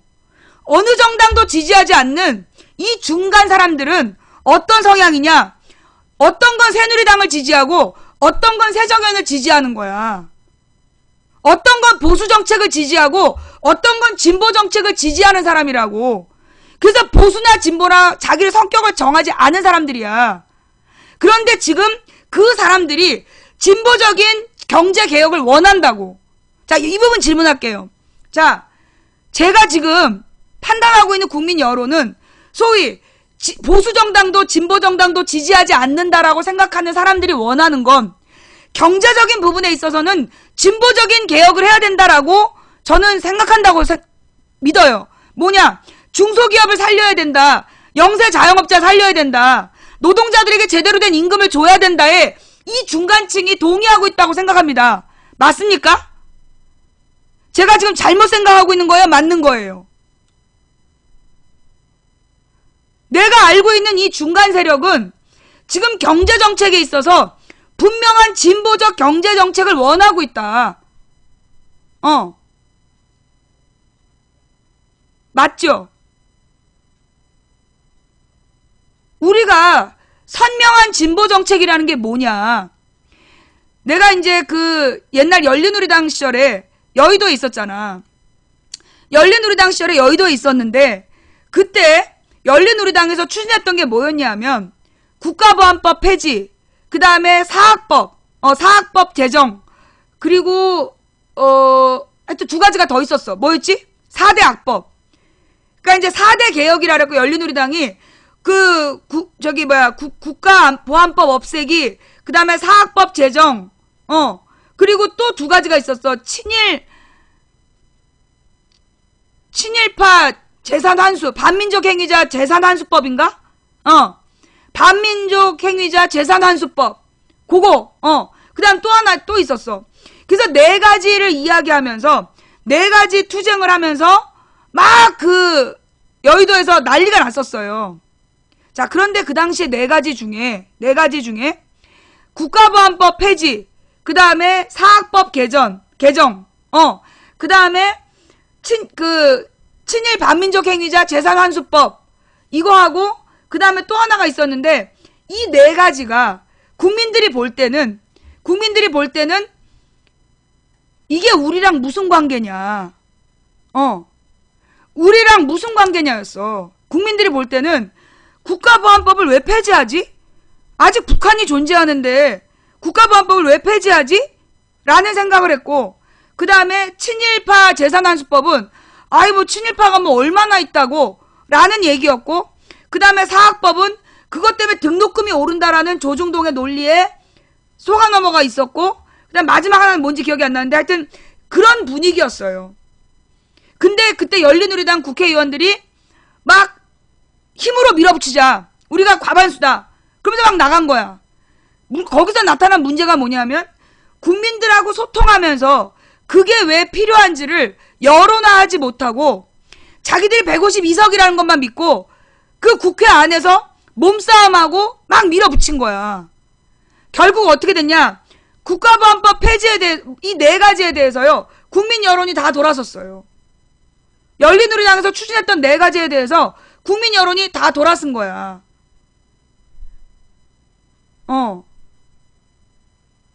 그런 모습만 언론이 보도한 것이 문제인데, 그 당시 열린우리당에서 그 활동했던 목소리 컸던 의원들이 사실은 국민들의 정서를 제대로 몰랐다는 얘기를 내가 하고 싶은 거야. 국민들의 고민의 지점이 뭔지를 알고 그 고민의 지점에서 여론전을 펼치면서 싸움을 해 나갔어야 됐는데, 씨발 기다려도 안 된다. 그러니까 우리 밀어붙여. 어떤 놈인지 몰라도 그렇게 날치기 통과를 하자고 그랬어. 그게 결국은 국민들한테 외면을 받게 된 거야. 도리어 그 국회의원들이 그때 그 내용들을 가지고 각 지역에서 토론회를 열어서 4대 악법을 왜 개혁하려고 하는가, 그런 걸 국민들하고 이 토론회를 열고 그걸 지역에서 막 홍보하고, 그래서 국민 여론을 돌리기 위한 노력을 했어야 됐는데, 이 열린우리당 의원들이 언론에다가 보도자료만 뿌리고 보도 안 해준다, 그리고 지들끼리 밤에 가서 폭탄주 마시고 그랬어. 그래놓고 우리가 쪽수를 이만큼 줬으니 밀어붙여야 된다, 그래서 실패했단 말이야. 자, 그럼 국가보안법을 그 당시에, 국가보안법 제일 마지막에 할게요. 친일 반민족 행위자 재산환수법 문제 같은 경우도 쟤네들이 어떻게 물을 탔냐 하면, 지금 새정치연합의 의원들도 친일파 자손이다 그러면서 뭐 정동영도 순사 아들이고 뭐 누구도 뭐 무슨 교장 아들이고 이러면서 친일파 논쟁에 물타기를 했어. 그럴 때 분명한 여론전을 못 펼친 거야. 분명한 여론전을 펼치지 못해서 김무성 아버지 같은 것도 우리 그때 몰랐다니까. 그래서 친일파 재산환수법에 대해서 그때 사람들은 어떤 생각이냐면, 지금 일제 시대가 끝난 지가 언젠데 아직도 친일파 얘기냐, 그런 여론이었단 말이야. 그러면 그때 그 당시, 근데 사실 그 당시에는 국민들이 재벌이 살아야 국민이 산다, 그런 생각을 하고 있었어. 재벌이 살아야 국민이 산다는 게 기본적인 생각이라 친일파가 재벌의 재산의 뿌리가 됐다, 이런 얘기를 설명해도 먹히지 않는 때였어. 그래서 그 얘기는 실패했던 거지만, 지금 롯데 사태 보세요. 지금 롯데 사태 봐. 롯데의 그 큰아들 둘째 아들이 재산 분쟁을 하면서 지금 전 국민들이 난리도 아닌 롯데 막장 드라마를 지금 보고 있어.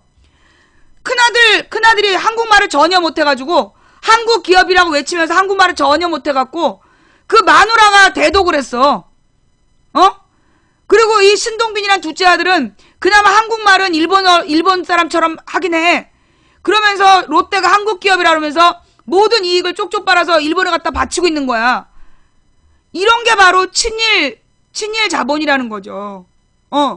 친일 반민족 행위자들의 자본. 우리가 롯데백화점에 가서 물건 사고 롯데마트에서 물건을 사서 그들이 남긴 이윤이 결국은 누구? 소위 그 신동주라는 사람을 통해서, 신동빈 그 아버지, 소위 롯데의 창업주라는 사람이 누구냐? 일본의 뭐 그 전범들, 일본의 전범 기업들하고 친한 사람 아니야. 우리 국민이 롯데백화점, 롯데마트에서 물건 사줌으로 인해서 결국 그 이윤이 일본의 전범 기업들을 돕는 데 들어갔단 얘기야. 우리가 그 당시엔 몰랐잖아. 그쵸? 롯데 홈쇼핑 뭐 이런 거? 예. 정말 롯데를 안 갈라니까, 그 롯데 제품을 안 먹으려니까 너무 많아. 세상에 이렇게 많았구나. 마트 같은 데에서요, 롯데가 아닌 걸 찾기가 어려워. 슈퍼나 마트에서 롯데가 아닌 걸 찾기가 어려운 거야. 그러니 우리가 그동안 우리 국민들이 그 없는 돈에 그 라면 하나를 사더라도 일본 전범 돕고 있었던 거야. 얼마나 기가 막혀. 10년 전에는, 지금으로부터 10년 전 2005년에는 친일 반민족 행위자에 대해서 그 재산을 환수하는 법을 만들자라고 얘기할 때 사실 많은 국민들이 그게 우리랑 무슨 상관이야 라고 생각했어. 근데 요즘에 보면 어때요? 롯데를 특징으로 해서 친일 반민족 행위자들의 재산을 환수하는 게 옳다, 그런 여론이 지금 생길 수도 있는 거 아닌가? 아직은 이른가? 내가 볼 때는 이번에 롯데 문제에 분노해서 롯데 불매운동하고, 그러니까 이 롯데가 계속 이미지 작업을 하고 있었잖아. 뭐 롯데 호텔에서 뭐 외제차 박살낸 걸 대신 갚아준다는 둥 막 이러면서, 내가 롯데에서 그렇게 이미지 작업을 한다는 얘기는 지금 우리 국민들의 롯데 불매운동이 효과를 내고 있다는 뜻으로 보여. 내가 볼 때 롯데에서 롯데호텔 그 택시기사 사건을 그 외제차 수리비를 내겠다, 그러면서 막 그 이미지 작업을 하잖아. 그 얘기는 지금 롯데에 대한 국민들의 불만이 커졌고 무엇보다 불매운동의 영향을 받았다라고 봐.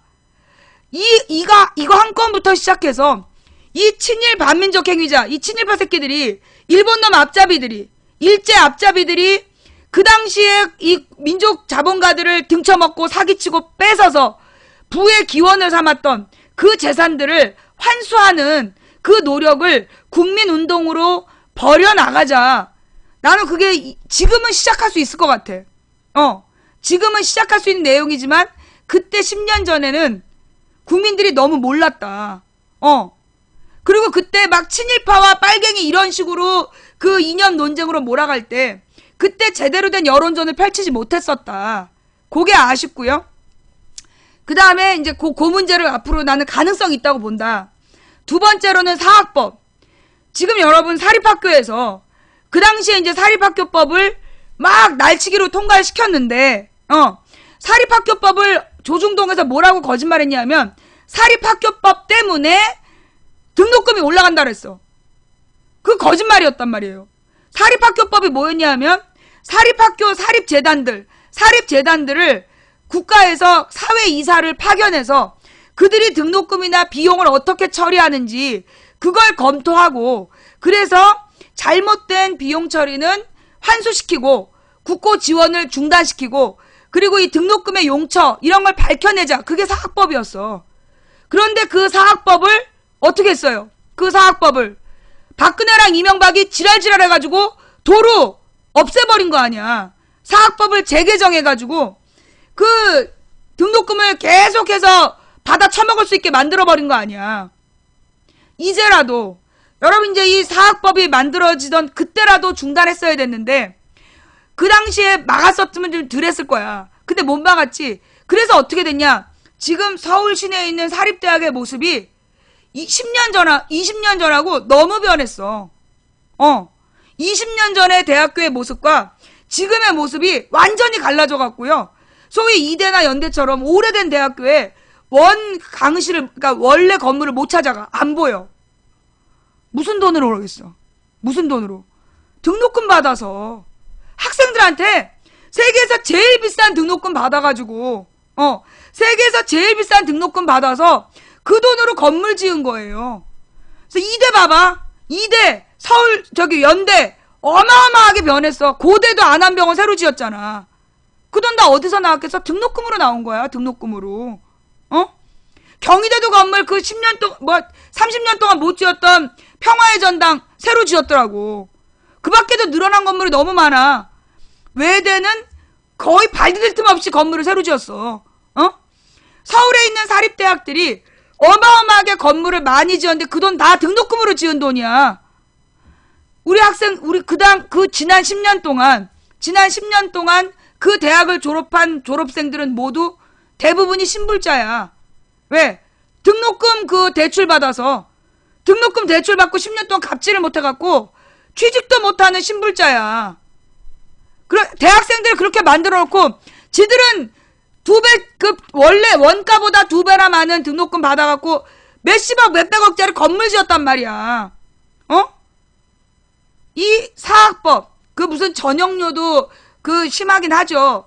그런데 옛날부터 뭐라 그러냐면 그 건물 지은 거 인치대 입학 원서대 받아서 건물 지은 거라 그랬어. 개소리야. 그거 장당 10만원 밖에 안 돼. 장당 10만원 밖에 안 돼. 그거 한 번 내잖아.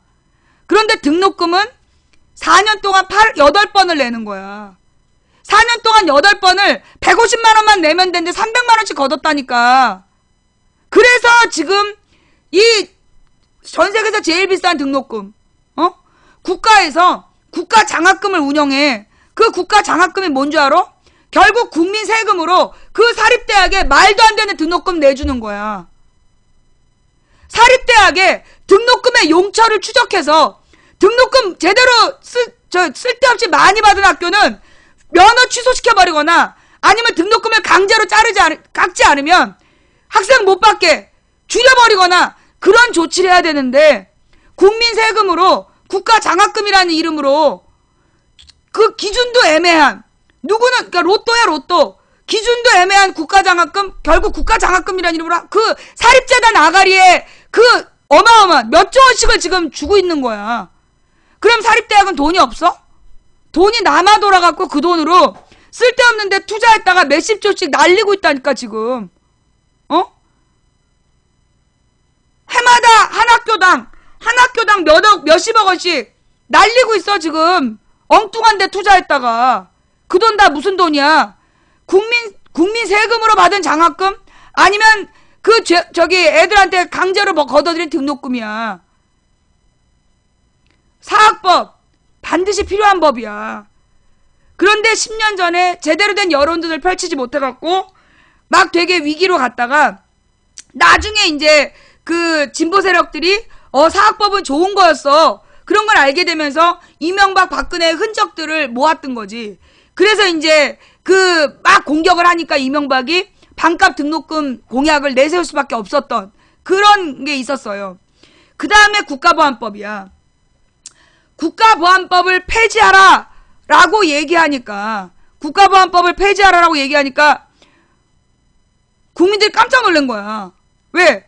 우리 국민들은 국가보안법이 간첩 잡는 법인 줄 알았거든. 전부 다 온 국민이 국가보안법이 간첩 잡는 법인 줄 알았어. 그런데 국가보안법을 폐지해야 된다고 얘기를 하니까 그 일반 못 배운 국민들 혹은 뭐 뉴스를 날마다 보지 않는 국민 80%는 이해가 안 됐던 거야. 새누리당 지지뿐만 아니라 일반 정치를 잘 모르는 국민들이 볼 때는 저게 뭔 개소리냐 그랬던 거예요. 그때도 그들은 여론전에 실패했어. 어떤 부분을 실패했느냐 하면, 그럼 국가보안법을 왜 폐지하려고 하는가, 그 부분을 제대로 국민들한테 알려내지를 못한 거야. 국회에다가 한나라당한테 토론회 열자, 회의하자란 얘기만 했지 같은 시간에 그걸 국민들에게 알려내는 활동을 못했어. 국회 밖에서 국민들하고 각 지역구 주민들하고 대화를 하는 거지, 그런 부분을. 그래서 이 지역구 주민들한테 국가보안법 폐지를, 또 사학법 제정을, 또 친일 반민족 행위자 재산 환수를 왜 하려고 하느냐, 핵심 사안에 대해서 국민 토론회 같은 걸 했어야 돼. 지역구민 토론회 안 했어. 선거 끝나고 자기네들은 다음 선거 때까지 놀고 먹을 생각으로 국민들, 그 지역 주민들을 설득하는 그런 자리를 만들지 않았다고. 그래서 실패한 거야. 국가보안법의 문제점이 뭐냐, 그 당시에 왜 폐지했어야 됐냐 하면, 폐지하자 그랬느냐 하면, 실제로 국가보안법이 간첩을 잡는 데 사용된 게 아니라는 거야. 몰랐죠? 우리나라의 국가보안법이 진짜 간첩을 잡는 데 사용된 법이 아니었다고. 우리나라 국가보안법이 누구한테는 적용되고 누구한테는 적용되지 않는 거야. 국가보안법이 있어. 그러면 이 북한의 괴뢰도당 김일성하고는 교류해도 안 되고 접촉해도 안 되는 거잖아. 그런데 박정희는 김일성하고 매우 친했다는 거 아니야. 박정희는 김일성하고 막 대화하고 뒤로 한 라인을 갖고 의견 교류하고 각별한 사이였다며. 박근혜가 김정일이랑 각별한 사이였다며. 거기다가 이 조선일보, 동아일보 사장들이 김정일이한테 막 선물 갖다 바치고, 우리나라 재벌 기업의 총수들도 김일성한테 선물 갖다 바쳤고, 그게 김일성 기념관에 전부 다 배치되어 있다며. 그러면 아니, 누구는 해도 되고 누구는 안 돼? 그러면 그동안에 국가보안법으로 처벌을 받고 적의 괴수 김일성을 찬양했다라고 얘기한 사람들을, 그 판결문들을 읽어보면 어이가 없어. 노동자가 주인 되는 세상을 만들어야 된다, 이게 김일성 사상인데, 노동자가 주인 되는 세상을 만들자라고 얘기를 했기 때문에 이건 김일성 찬양이라는 거야. 그렇게 처벌받았어요. 뭔 말인지 알아요? 국가보안법이요. 예, 국가보안법으로 처벌받은 그 많은 노동운동가들, 학생운동가들, 이런 사람들이 정말로 김일성을 어버이 수령 그런 게 아니라고. 가령 지난번에 통합진보당을 해산하면서 외쳤던 거 있잖아. 그 무슨 단어가 있었어. 무슨 민주주의? 진보적 민주주의. 진보적 민주주의라는 말이 김일성이 썼던 말이다. 김일성이 썼던 말이기 때문에 통합진보당은 김일성을 찬양하는 정당이다 라고 주장을 했어. 그런데 진보적 민주주의라는 말을 쓴 게 통진당이 처음이 아니야. 옛날에 이승만 시대에도 그런 말들을 썼어. 예. 보수 언론 대표 김정일에게 참 인간이십니다. 저 기사 한번 드래그해서 한번 읽어봐요. 뭔 말인지 알겠어요? 국가보안법이 폐지돼야 됐던 이유는 뭐냐 하면 진짜로 이 김일성 김정일을 찬양한 놈들에게는 국가보안법을 적용하지 않았어. 그리고 민주주의 운동, 노동운동, 농민운동 한 사람들이 이 노동자, 농민, 서민이 잘 사는 나라가 돼야 된다. 경제적으로 빈부격차를 줄여서 경제 민주화 이룩해야 된다. 그러면 빨갱이라고. 국가보안법 위반이라고. 왜? 그게 김일성의 사상인데 그런 노동자가 주인 되는 세상을 외쳤다는 이유만으로 김일성 찬양했다는 욕을 먹었어야 됐던 거야. 그래서 국가보안법의 문제는 적용하려면 똑같이 적용하고 적용하지 않을 거면 없애란 얘기야. 박근혜를 국가보안법으로 처벌하든지 아니면 국가보안법을 없애든지. 김정일한테 각별한 대우를 받고 온 박근혜를 국가보안법으로 이석기 옆방에 감방에 쳐 넣든지 아니면 국가보안법을 없애든지. 뭔 말인지 알겠어요? 국가보안법 폐지 운동을 했던 이유가 누구는 처벌하고 누구는 처벌하지 않는 거. 그게 문제라고요. 자, 어때요 여러분? 국가보안법 폐지란 얘기를 왜 그 당시에 했는지 10년 전에 왜 그 당시에 했는지 잘 몰랐는데 이해가 되세요?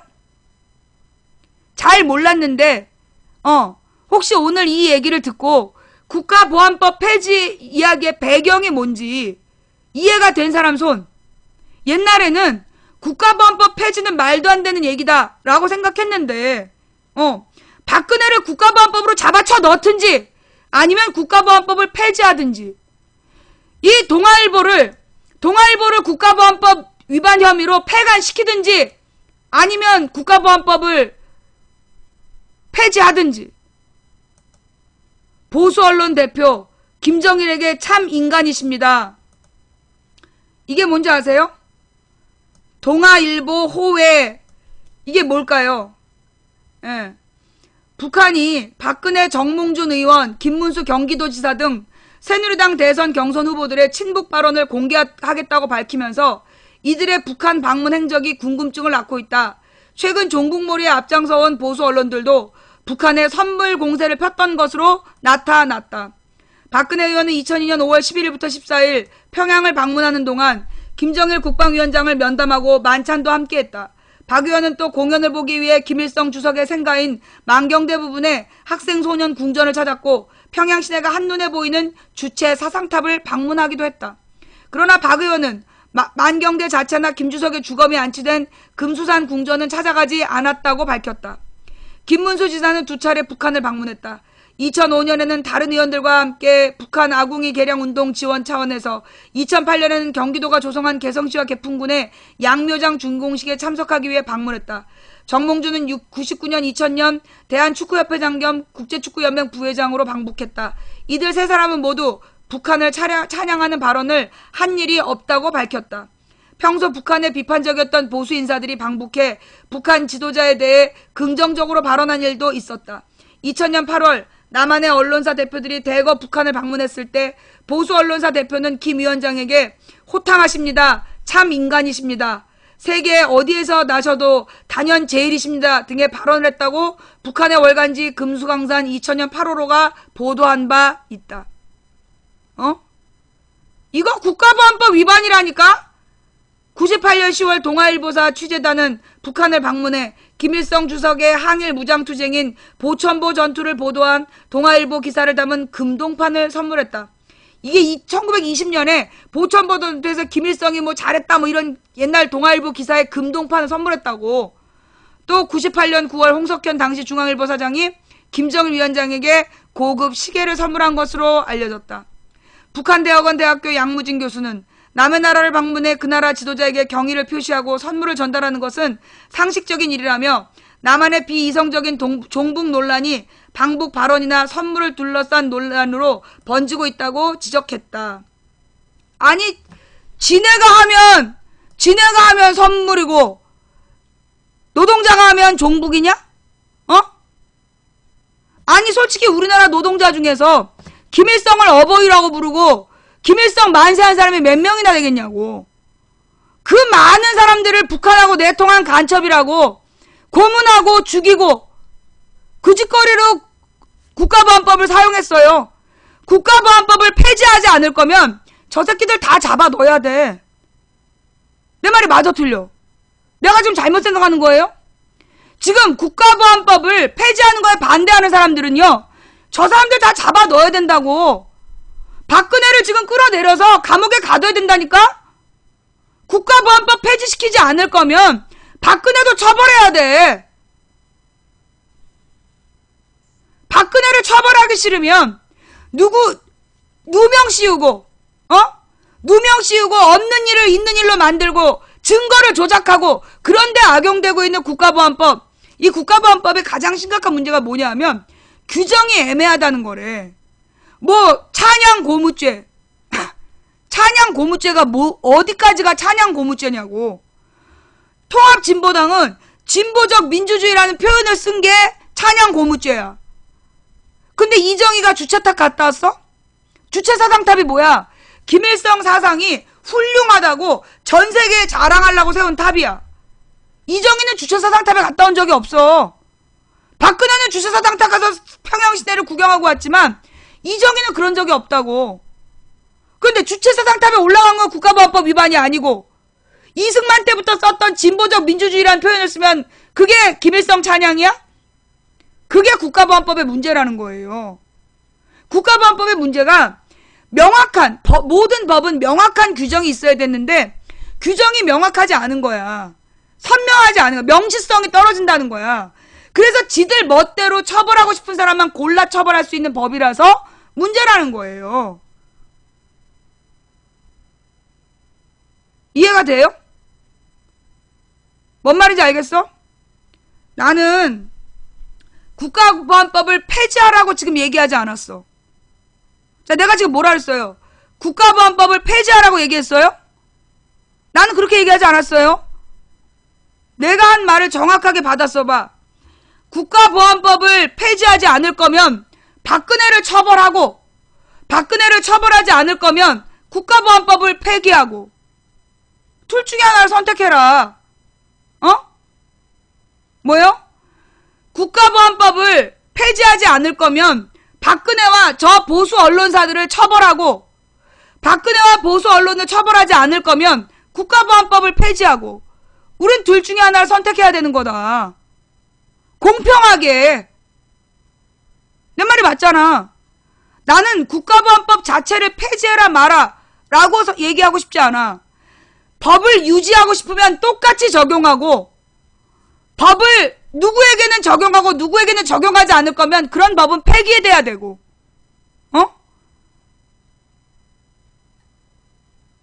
자, 본인이 국가보안법에 대해서 그 망치부인의 주장에 대해서 옛날에는 몰랐고, 근데 이 망치부인 말이 맞는 것 같다 손. 망치부인이 주장하는 둘 중에 하나를 골라라라는 말이 맞다고 생각한다는 사람 손. 지금 뭔지 알고 드는 거예요? 지금 망치부인이 주장한 국가보안법을 폐기하고 싶지 않으면 박근혜와 저 보수 언론사 재벌들을 다 처벌하고, 박근혜와 재벌을 처벌하고 싶지 않으면 국가보안법을 폐지하고, 그래야 공평한 법 앞에 평등한 나라가 된다. 거기 동의하시는 거죠? 네. 앞으로도 우리는 이 부분에 대해서 널리 알려나가야 된다. 예. 그러면 국가보안법을 폐지했을 때 어떻게 되는데요? 라고 묻는단 말이야. 응? 그리고 국가보안법을 폐지했을 때는요, 반드시 뭘 둬야 돼요? 형법을 보완해야 돼요. 그래서 산업 스파이를 처벌하는 것처럼 국가 기밀을 빼돌리거나 아니면 적국에게 유리한 행동을 했을 때 그들을 처벌할 수 있도록 형법을 보완해야 돼. 그 작업만 하면 되는 거야. 그런데 이 국가보안법을 폐지하는 건 빨갱이다. 아니, 그럼 국가보안법을 폐지하기 싫으면 재벌 총수들, 언론사 대표들, 박근혜 잡아쳐 넣으라고. 그래야 법 앞에 평등한 나라잖아. 지극히 상식적이다. 자, 누가 그런 얘기를 했어요. 왜 과거의 운동권들은 마르크스주의나 김일성주의를 공부했느냐? 어떤 사람이 그런 질문을 했어.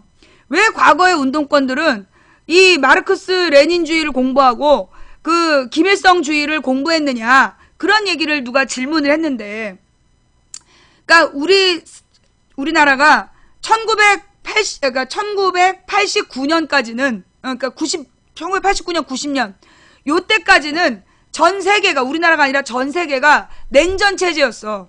공산주의하고 자본주의로 나뉘어져 있었다고. 공산주의하고 자본주의, 그리고 제3세계. 그러면 제3세계는 뭐냐? 공산주의도 자본주의도 속하지 않고 우리는 우리 민족의 이익을 우선하겠다. 그래갖고 존재하는 사람들이 이제 아시아, 그 다음에 남아메리카, 그러니까 인도가 중심이 돼갖고 인도, 그 다음에 남아메리카, 그리고 그 아프리카, 이 사람들이 그 소위 AAA라 해서 제3세계다. 우리는 미국에게도 소련에게도 속하지 않겠다. 그런 사람들로 세계가 3분으로 나눠져 있었어요.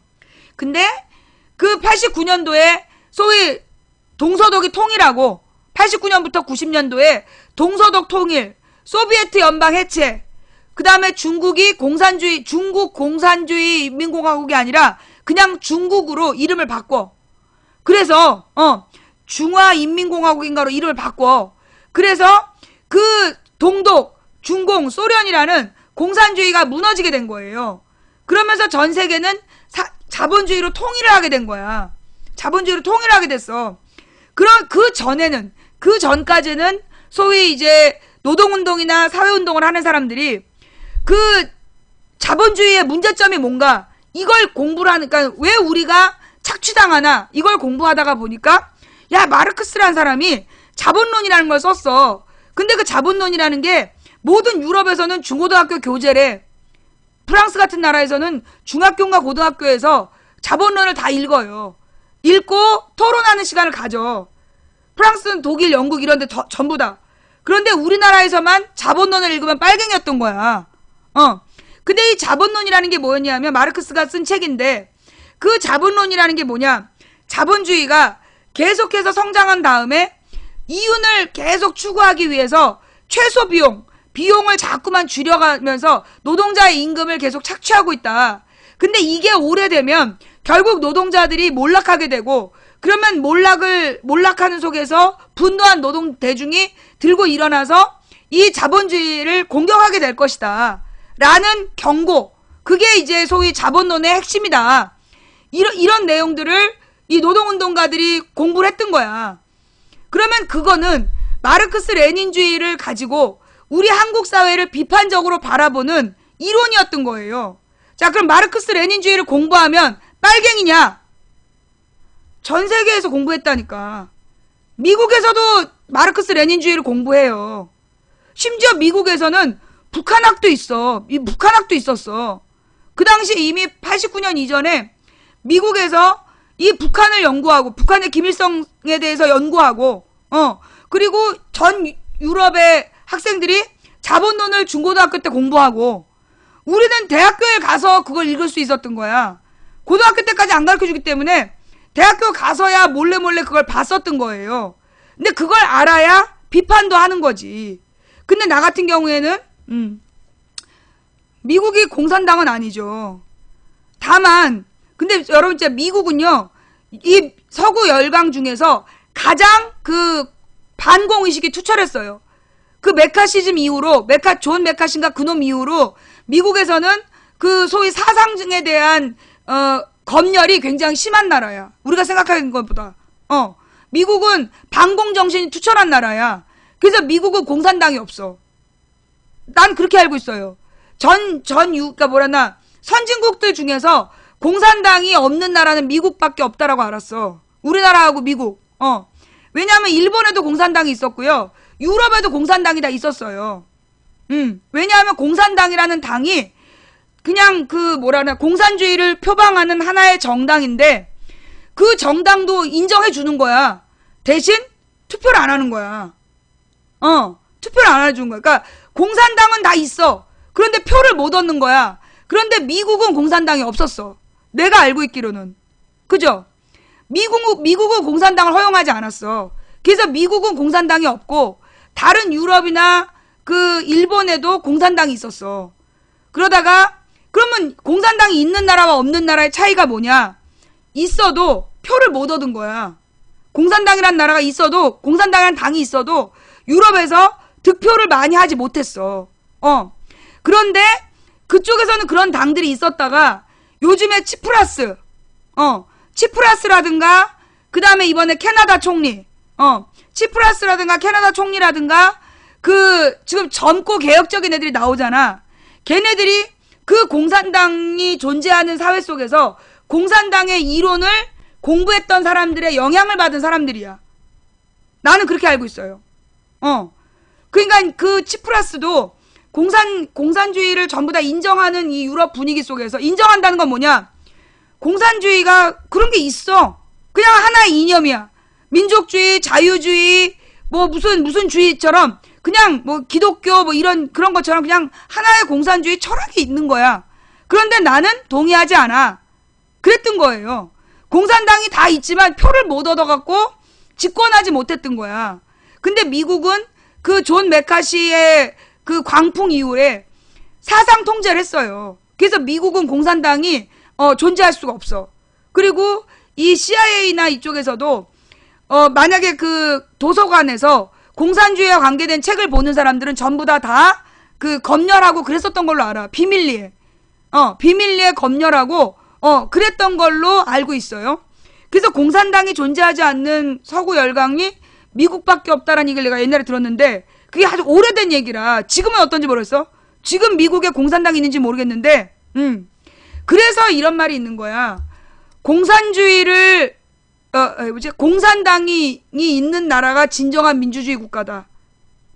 그러니까 공산당의 존재를 공산당이 정당으로서 성립할 수 있는 나라가 진정한 민주주의 국가단가? 그런 말이 있어. 그 말이 무슨 말이냐? 민주주의는 모든 그 사상의 자유를 존중하는 주의다. 그러니 공산주의도 자기 공산주의를 얘기할 수 있어야 된다. 그래야 그게 진정한 민주주의다. 라는 말이 해외에는 있어요. 유럽에는 있지만 우리나라에는 불가능했던 거야. 왜? 북한 때문에. 우리는 북한하고 아직까지도 북한이라는 존재가 우리 사회에 영향을 미치고 있잖아. 그래서 실제로 이 북한 때문에 가장 손해를 본 게 누구냐? 북한 때문에 가장 손해를 본 게 누구냐 하면 김대중이야. 노무현이고. 그거 알아요? 김대중 노무현은요. 북한에 가서 김정일 만날 때 김정일이 되게 꼬장 부렸어요. 김대중 노무현은 북한 가서 박근혜만큼 대접받지 못했어. 이해가 안 되죠? 여러분이 생각할 때 상식적으로는 김대중 노무현이 북한 가서 더 대우받았을 것 같잖아. 더 대우받지 못했어. 김정일이 박근혜가 대통령 되는 줄 알았대잖아. 김정일은 노무현을 지지하지 않았어. 그게 어느 탈북자의 증언이잖아요. 김정일이 박근혜가 대통령 되길 바랬다는 거야. 그게 대선 직전에 어떤 탈북자가 MBN에 나와갖고 얘기한 거야. 그거 왜 그랬느냐? 자, 시간 가는 줄 모르고 계속 보는 방송 1위에 등극했습니다. 시간을 읽고 시청해주신 여러분께 진심으로 감사드립니다. 지금 이 시간 2,700분이 시청하고 계신데 추천은 2,000분이 추천하셨네요. 역시 오늘은 그래도 100명 차이밖에 안 나. 700명 차이밖에 안 나. 예, 아직까지 추천 안 하고 계신 700분 여러분, 자, 시간이 더 늦기 전에 추천 부탁드립니다. 그게 무슨 얘기냐? 그 박근혜가 김정일에 대해서 쓴 카드뉴스 우리 여러 번 읽어봤잖아요, 같이. 박근혜가 김정일한테 각별한 대우를 받았다. 그 얘기를 자기 자서전에도 쓰고 연합뉴스하고 인터뷰에도 여러 번 반복해서 얘기를 해요. 그러면 왜 김정일이 박근혜를 그렇게 극진하게 대접했느냐? 극진하다 그랬지? 각별하게 대우했느냐? 박근혜가 주장한 게 뭐예요? 선친들 간의 관계가 있어서인지, 응? 그러니까 과거에 김일성하고 박정희가 친했다는 거야. 김일성하고 박정희가 친했기 때문에 김정일이가 박근혜를 굉장히 잘 대해줬다. 그 얘기를 반복적으로 2002년에 했다고. 2002년에 반복적으로 자기가 김정일한테 각별한 대우를 받았다는 얘기를 했어요. 결국은 무슨 얘기냐? 우리는 박정희가 김일성을 막 빨갱이 새끼, 죽일 놈, 그러면서 막 반공이 국시다 이러면서 굉장히 김일성하고 적대적인 관계인 줄 알고 있었잖아. 온 국민이 그랬어. 정말 박정희는 김일성을 무찌르기 위해서 존재하는 국민의 영웅이고, 김일성하고 박정희는 적대적 관계인 줄 알았단 말이야, 우리가. 근데 나중에 알고 보니까 둘이 내통을 해가지고 칠산안보 공동성명을 발표하고, 그 다음에 그걸 발표하고 나서 김일성은 사회주의 헌법을 만들고 박정희는 유신헌법을 만들어서 양 국가에서 독재 정치를 확립했던 거야. 그래서 박정희는 박근혜를 키우고 김일성은 김정일을 키우는, 그게 동시에 발생이 돼요. 동시에 시작이 되는 거야. 그래서 김일성도 70년대에 자기를 그러니까 자기 반대파 정적들을 전부 다 죽이거나 이렇게 숙청을 해가지고 아워지 탄광 이런 데를 보내버리고, 박정희도 자기 경쟁자를 망치로 때려 죽이거나 목매달아 죽이거나 교수형 시키면서 죽여버리고, 그랬던 일이 동시에 벌어진 거야. 그런데 다행히 남한에서는 김재규가 박정희를 죽였고, 북한에서는 김일성을 아무도 못 죽인 거지. 그래서 이 김일성은 독재가 지금까지 유지돼서 김일성, 김정일, 김정은이라는 3대 세습이라는 기괴한 일이 발생한 거고, 21세기에 상상도 할 수 없는 일이 발생한 거고, 남한에서는 박근혜가 살아남았다가 30년 만에 아버지의 명예를 회복하겠다 그러면서 도로 나타나갖고 지금 온 나라를 쑥대밭을 만들고 있는 그런 상황이 된 거죠. 그러면 박정희를 김재규라는 사람이 왜 죽였냐? 김재규가 누구냐 하면 소위 중앙정보부 부장이었어. 그 무슨 얘기냐? 그 중앙정보부가 뭐냐? CIA 한국지부였다고. CIA 중앙정보부 한국지부장이었어. 김재규가. 그런데 그 김재규가 박정희를 왜 죽였느냐? 전두환 때 재판을 하는데 뭐라고 얘기를 하느냐 하면, 그 당시에 부마 항쟁이 일어났는데 부산 마산 지역에서 김영삼 제명에 대해서 열불난 민주시민들이 민주항쟁을 대대적으로 일으킨 거야. 광주항쟁보다 심하게 일으켰대. 광주항쟁만큼 심하게 일어난 거야. 그랬더니만 박정희가 쓸어버려 그랬다는 거야. 다 죽여버리라고. 그래서 김재규가 이대로 가면 너무 많은 사람이 죽겠구나 싶어서 어쩔 수 없이 박정희를 쐈다. 그게 김재규의 재판 기록이야. 그게 부마 사태라는 게 부산 마산 지역의 민주항쟁. 그래서 부마 사태, 그게 박정희식 전두환식 표현이고, 부마 항쟁, 이게 우리 민주주의자들의 표현이고, 김구 선생님의 독립운동이 우리가 볼 땐 독립운동이고, 이 한나라당 새누리당의 입장에서는 테러 활동이고, 그런 것처럼 부마 항쟁, 부마 항쟁이 일어났을 때 박정희가 전부 다 죽여버리라 그래가지고, 그래서 김재규가 죽였다. 그게 재판 기록에 있었던 거야. 그 재판 기록이 노무현 땐가 공개가 돼. 재판 기록이 그게 이제는 말할 수 있다 그러면서 노무현 때 그게 공개가 된 거야. 그 전까지는 김재규가 왜 죽였는지 몰랐어. 그 전까지는 김재규가 왜 죽였는지 몰랐는데, 노무현 정부 때 이제는 말할 수 있다 이런 프로에서 김재규의 재판 기록이 공개가 된 거예요. 곧 11.6이 다가오고 있는데, 다음 주 월요일이 11.6인데, 박정희를 죽일 수밖에 없었던, 근데 그 당시에 박정희가 죽었을 때 사람들이 이제 지식인들 사이에 돌았던 소문은 뭐였냐면, 미국에서 박정희더러 이제 그만 물러나라. 그렇게 몇 번 경고를 했는데 박정희가 종신 대통령이 되려고 그랬다. 그 미국에서는 우리가 민주주의 국가인데 그 민주주의 국가를 지원해야 되는데 너가 계속 그렇게 안 물러나면 안 된다.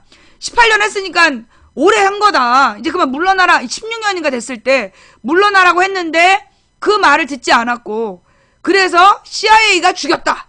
그게 이제 그때 돌았던 소문이에요. 내 어린 시절에 5학년 때 그 시장 통해서 그런 얘기 들었다고 사람들한테. 어른들이 막 지네들끼리 몰래 얘기하고 그럴 때 그 얘기를 들었었어. 그래서 나는 설마 그랬는데 그 얘기가 나온 이유가 김재규가 CIA 한국 지부장이었잖아. CIA 한국 지부장이었기 때문에 그래서 CIA가 죽였다. 그런 얘기가 그때 풍문으로 돌았던 거 아닌가. 자, 여러분. 오늘 박정희의 죽음에 얽힌 이야기, 오늘 처음 들으신 분 있어요? 원래 다 알고 계셨던 얘기예요? 아니면 처음 들은 얘기예요? 박정희가 왜 죽음을 당했는가? 왜 10월 26일에 박정희가 총 맞아 죽었는가? 얼마 전 안 분들도 있고, 알고 있었던 분도 있고, 처음 들은 사람도 있고, 예. 지금 한 20, 30대는 처음 들은 사람들이 많을 거야. 20, 30대는 처음 들으신 분들이 많고, 사실 50대 이상은 그때 소문이 다 돌았어. 그래서 그 소문을 다 들었을 거라고. 그래서 미국에서 박정희를 죽였다라는 소문이 다 들었던 얘기고, 근데 김재규가 박정희를 죽였던 재판 기록, 그게 이제는 말할 수 있다라는 프로에 나왔는데, 그거를 온 국민이 다 봤던 건 아닐 거야? 그죠? 네. 처음 듣는 건 역사에 관심 아니에요. 이제는 말할 수 있다는 프로그램에 나왔던 거를 나도 얼마 전에 알았어. 작년에 알았던가?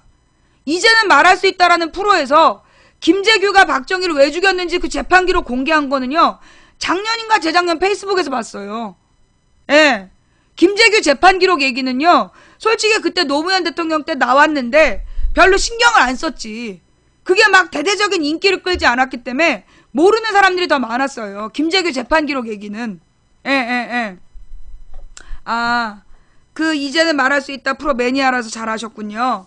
예, 이제는 말할 수 있다라는 그 프로에 나왔으니까 여러분들도 그 프로 한번 찾아보세요. 김재규가 왜 박정희를 쐈는가. 그 부분에 대해서. 그래서 왜 옛날 운동권들은 마르크스주의를 공부했나요? 전 세계에서 마르크스주의를 공부했어요. 전 세계에서 마르크스주의를 공부한 이유는 그 마르크스의 비판을 읽어보고 토론을 하는 거야. 마르크스가 주장한 대로 자본주의가 망하지 않으려면 어떻게 해야 되느냐. 그래서 나왔던 게 뭐예요? 수정자본주의야. 수정자본주의가 왜 나온 줄 알아요? 수정자본주의가 왜 나온 줄 알아? 여러분 케인즈의 수정자본주의 들어봤죠? 그게 이제 마르크스가 자본론을 완성한 게 1800년대 후반이야. 1800년대 후반에 마르크스가 이 자본론을 완성을 했어. 그런데 그 자본론을 완성하면서 소위 이제 그 당시 프랑스를 중심으로 해서 파리 코뮌이라고 사회주의가 막 퍼지고 있을 때야. 1800년대 후반에. 그래서 마르크스도 그 파리 코뮌 사람들이랑 어울린 적이 있대. 그 어울린 경험을 바탕으로 해서 자본론을 쓴 거야. 이렇게 노동자들을 계속 착취하면 노동자들이 들고 일어나서 계급혁명을 일으킬 수 있다라는 얘기를 이제 마르크스가 한 거였고, 1917년에 소비에트 연방, 레닌이 볼셰비키 혁명을 일으키잖아. 그래서 1920년대 전 세계 공산주의가 퍼져나가. 전 세계 공산주의가 막 퍼져나가는데 그 공산주의가 주로 노동자들에게 막 퍼져나간 거야. 그래서 막 노동조합 운동이 막 벌어지고 그런 분위기가 막 만들어지는 거야. 그때 1938년도에 그 케인즈가 이대로 가면 전 세계가 공산화될 수 있겠다고 생각한 거예요.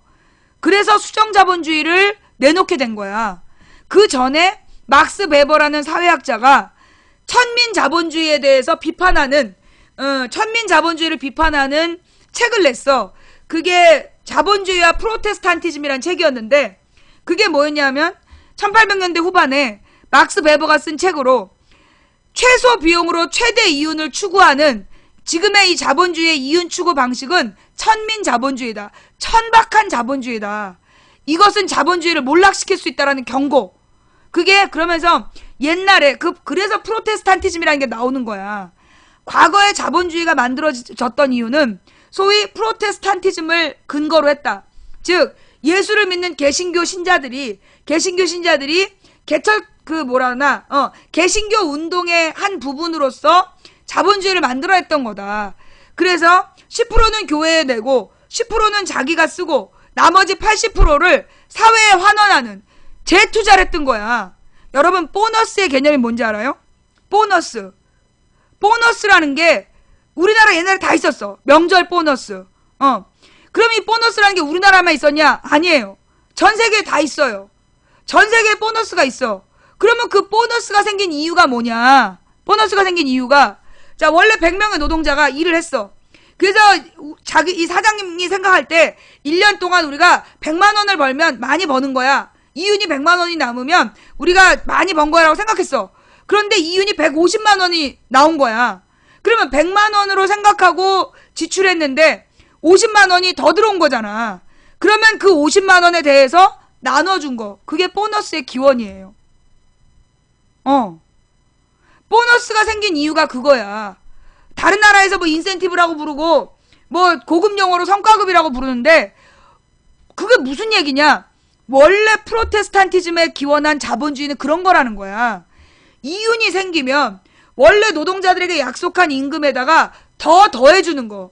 돈을 더 많이 벌었으면 그걸 노동자들에게 나눠줘야 된다는 거야. 그게 자본주의 정신이었다는 거예요. 뭔 말인지 알아요? 왜? 그래야 노동자들도 소비 능력을 갖게 되잖아. 노동자들도 돈이 더 많아지면 더 많이 물건을 사서 쓸 수 있고 그러면 그만큼 경제가 돌아가기 때문에 원래 자본주의가 잘 발달하기 위해서는 이윤을 저 생각해봐봐. 솔직히 그 이윤이 100억이 생겼어. 예를 들어 100억이 생겼는데 10억은 종교에 기부하고 10억은 사장님이 먹고 80억을 공장을 또 짓거나 아니면 기존 노동자들에게 나눠주는 거야. 그럼 노동자는 숫자가 많기 때문에 그 80억을 나눠줘도 한 사람당 뭐 1억 이상 못 가져가죠. 몇만 명의 노동자가 80억을 나눠 가지면 뭐 몇만 원씩 또는 몇백만 원씩 나눠 가질 거 아니야. 그래도 사장은 10억 먹고 그 80억을 노동자들이 나눠 갖는다는 개념이었던 거야. 그게 보너스였다고. 그런데 이게 재투자이고 그게 또 보너스도 그런 재투자의 일환이었고 그러면 그렇게 돈을 받은 사람들이 자기 공장에 물건을 사서 쓰고 그랬던 거죠. 그런데 보너스가 사라졌어. 왜? 보너스가 사라졌어. 왜 사라졌어요? 자본가들이 더 이상 이윤을 사회와 나누지 않게 된 거야. 도리어 노동자들에게 주기로 약속한 돈도 대량 해고시키고 내가 요즘에 계속 얘기했는 거 원래 3교대를 하면서 한 사람당 7천만 원씩 줘야 되는 일인데 이걸 2명을 잘라 1명만 일을 시켜. 그러다가 2명한테 메일을 보내서 둘 중에 반값으로라도 일하고 싶은 사람 그럼 1명이 저요 그러고 와. 그러면 1.5배의 임금을 주고 1.5의 임금을 주고 세 사람이 하던 일을 12시간 맞교대로 시키는 거야. 그래도 이게 나중에 지금 이 돈이 아까운 거야. 한 사람은 그래도 안 잘렸잖아. 얘가 그만둘 줄 알았는데 계속 버텨. 아무리 야근을 많이 시켜도 얘가 안 그만둬. 그래서 만든 게 뭐야? 임금 피크제. 그래서 스스로 그만두지 않은 이 노동자의 월급을 반으로 자르겠다. 그게 임금 피크제야. 그래서 원래 7천만 원짜리 3명 2억 1천만 원 임금을 주던 걸 3,500만 원짜리 2명에게 12시간씩 일을 시키면서 임금은 3분의 1로 줄인 거. 그게 지금의 노동정책이야. 김영삼 노동법, 박근혜 노동법이 그런 방향으로 지금 노동계약을 하고 있는 거예요. 노동자들의 임금을 줄여서 그 돈 다 누가 가져가는 거야? 기업에서 다 챙기는 거야. 기업주가. 그래서 이 대재벌들이 그렇게 쌓아둔 돈이 얼마? 그렇게 쌓아둔 돈이 700조 원. 노동자들에게 줘야 될 돈을 쭉 안 주고 3분의 1만 주고 임금 3분의 2를 빼돌렸어. 그래서 창고에 쌓아두고 중소기업 대표들, 중소기업에게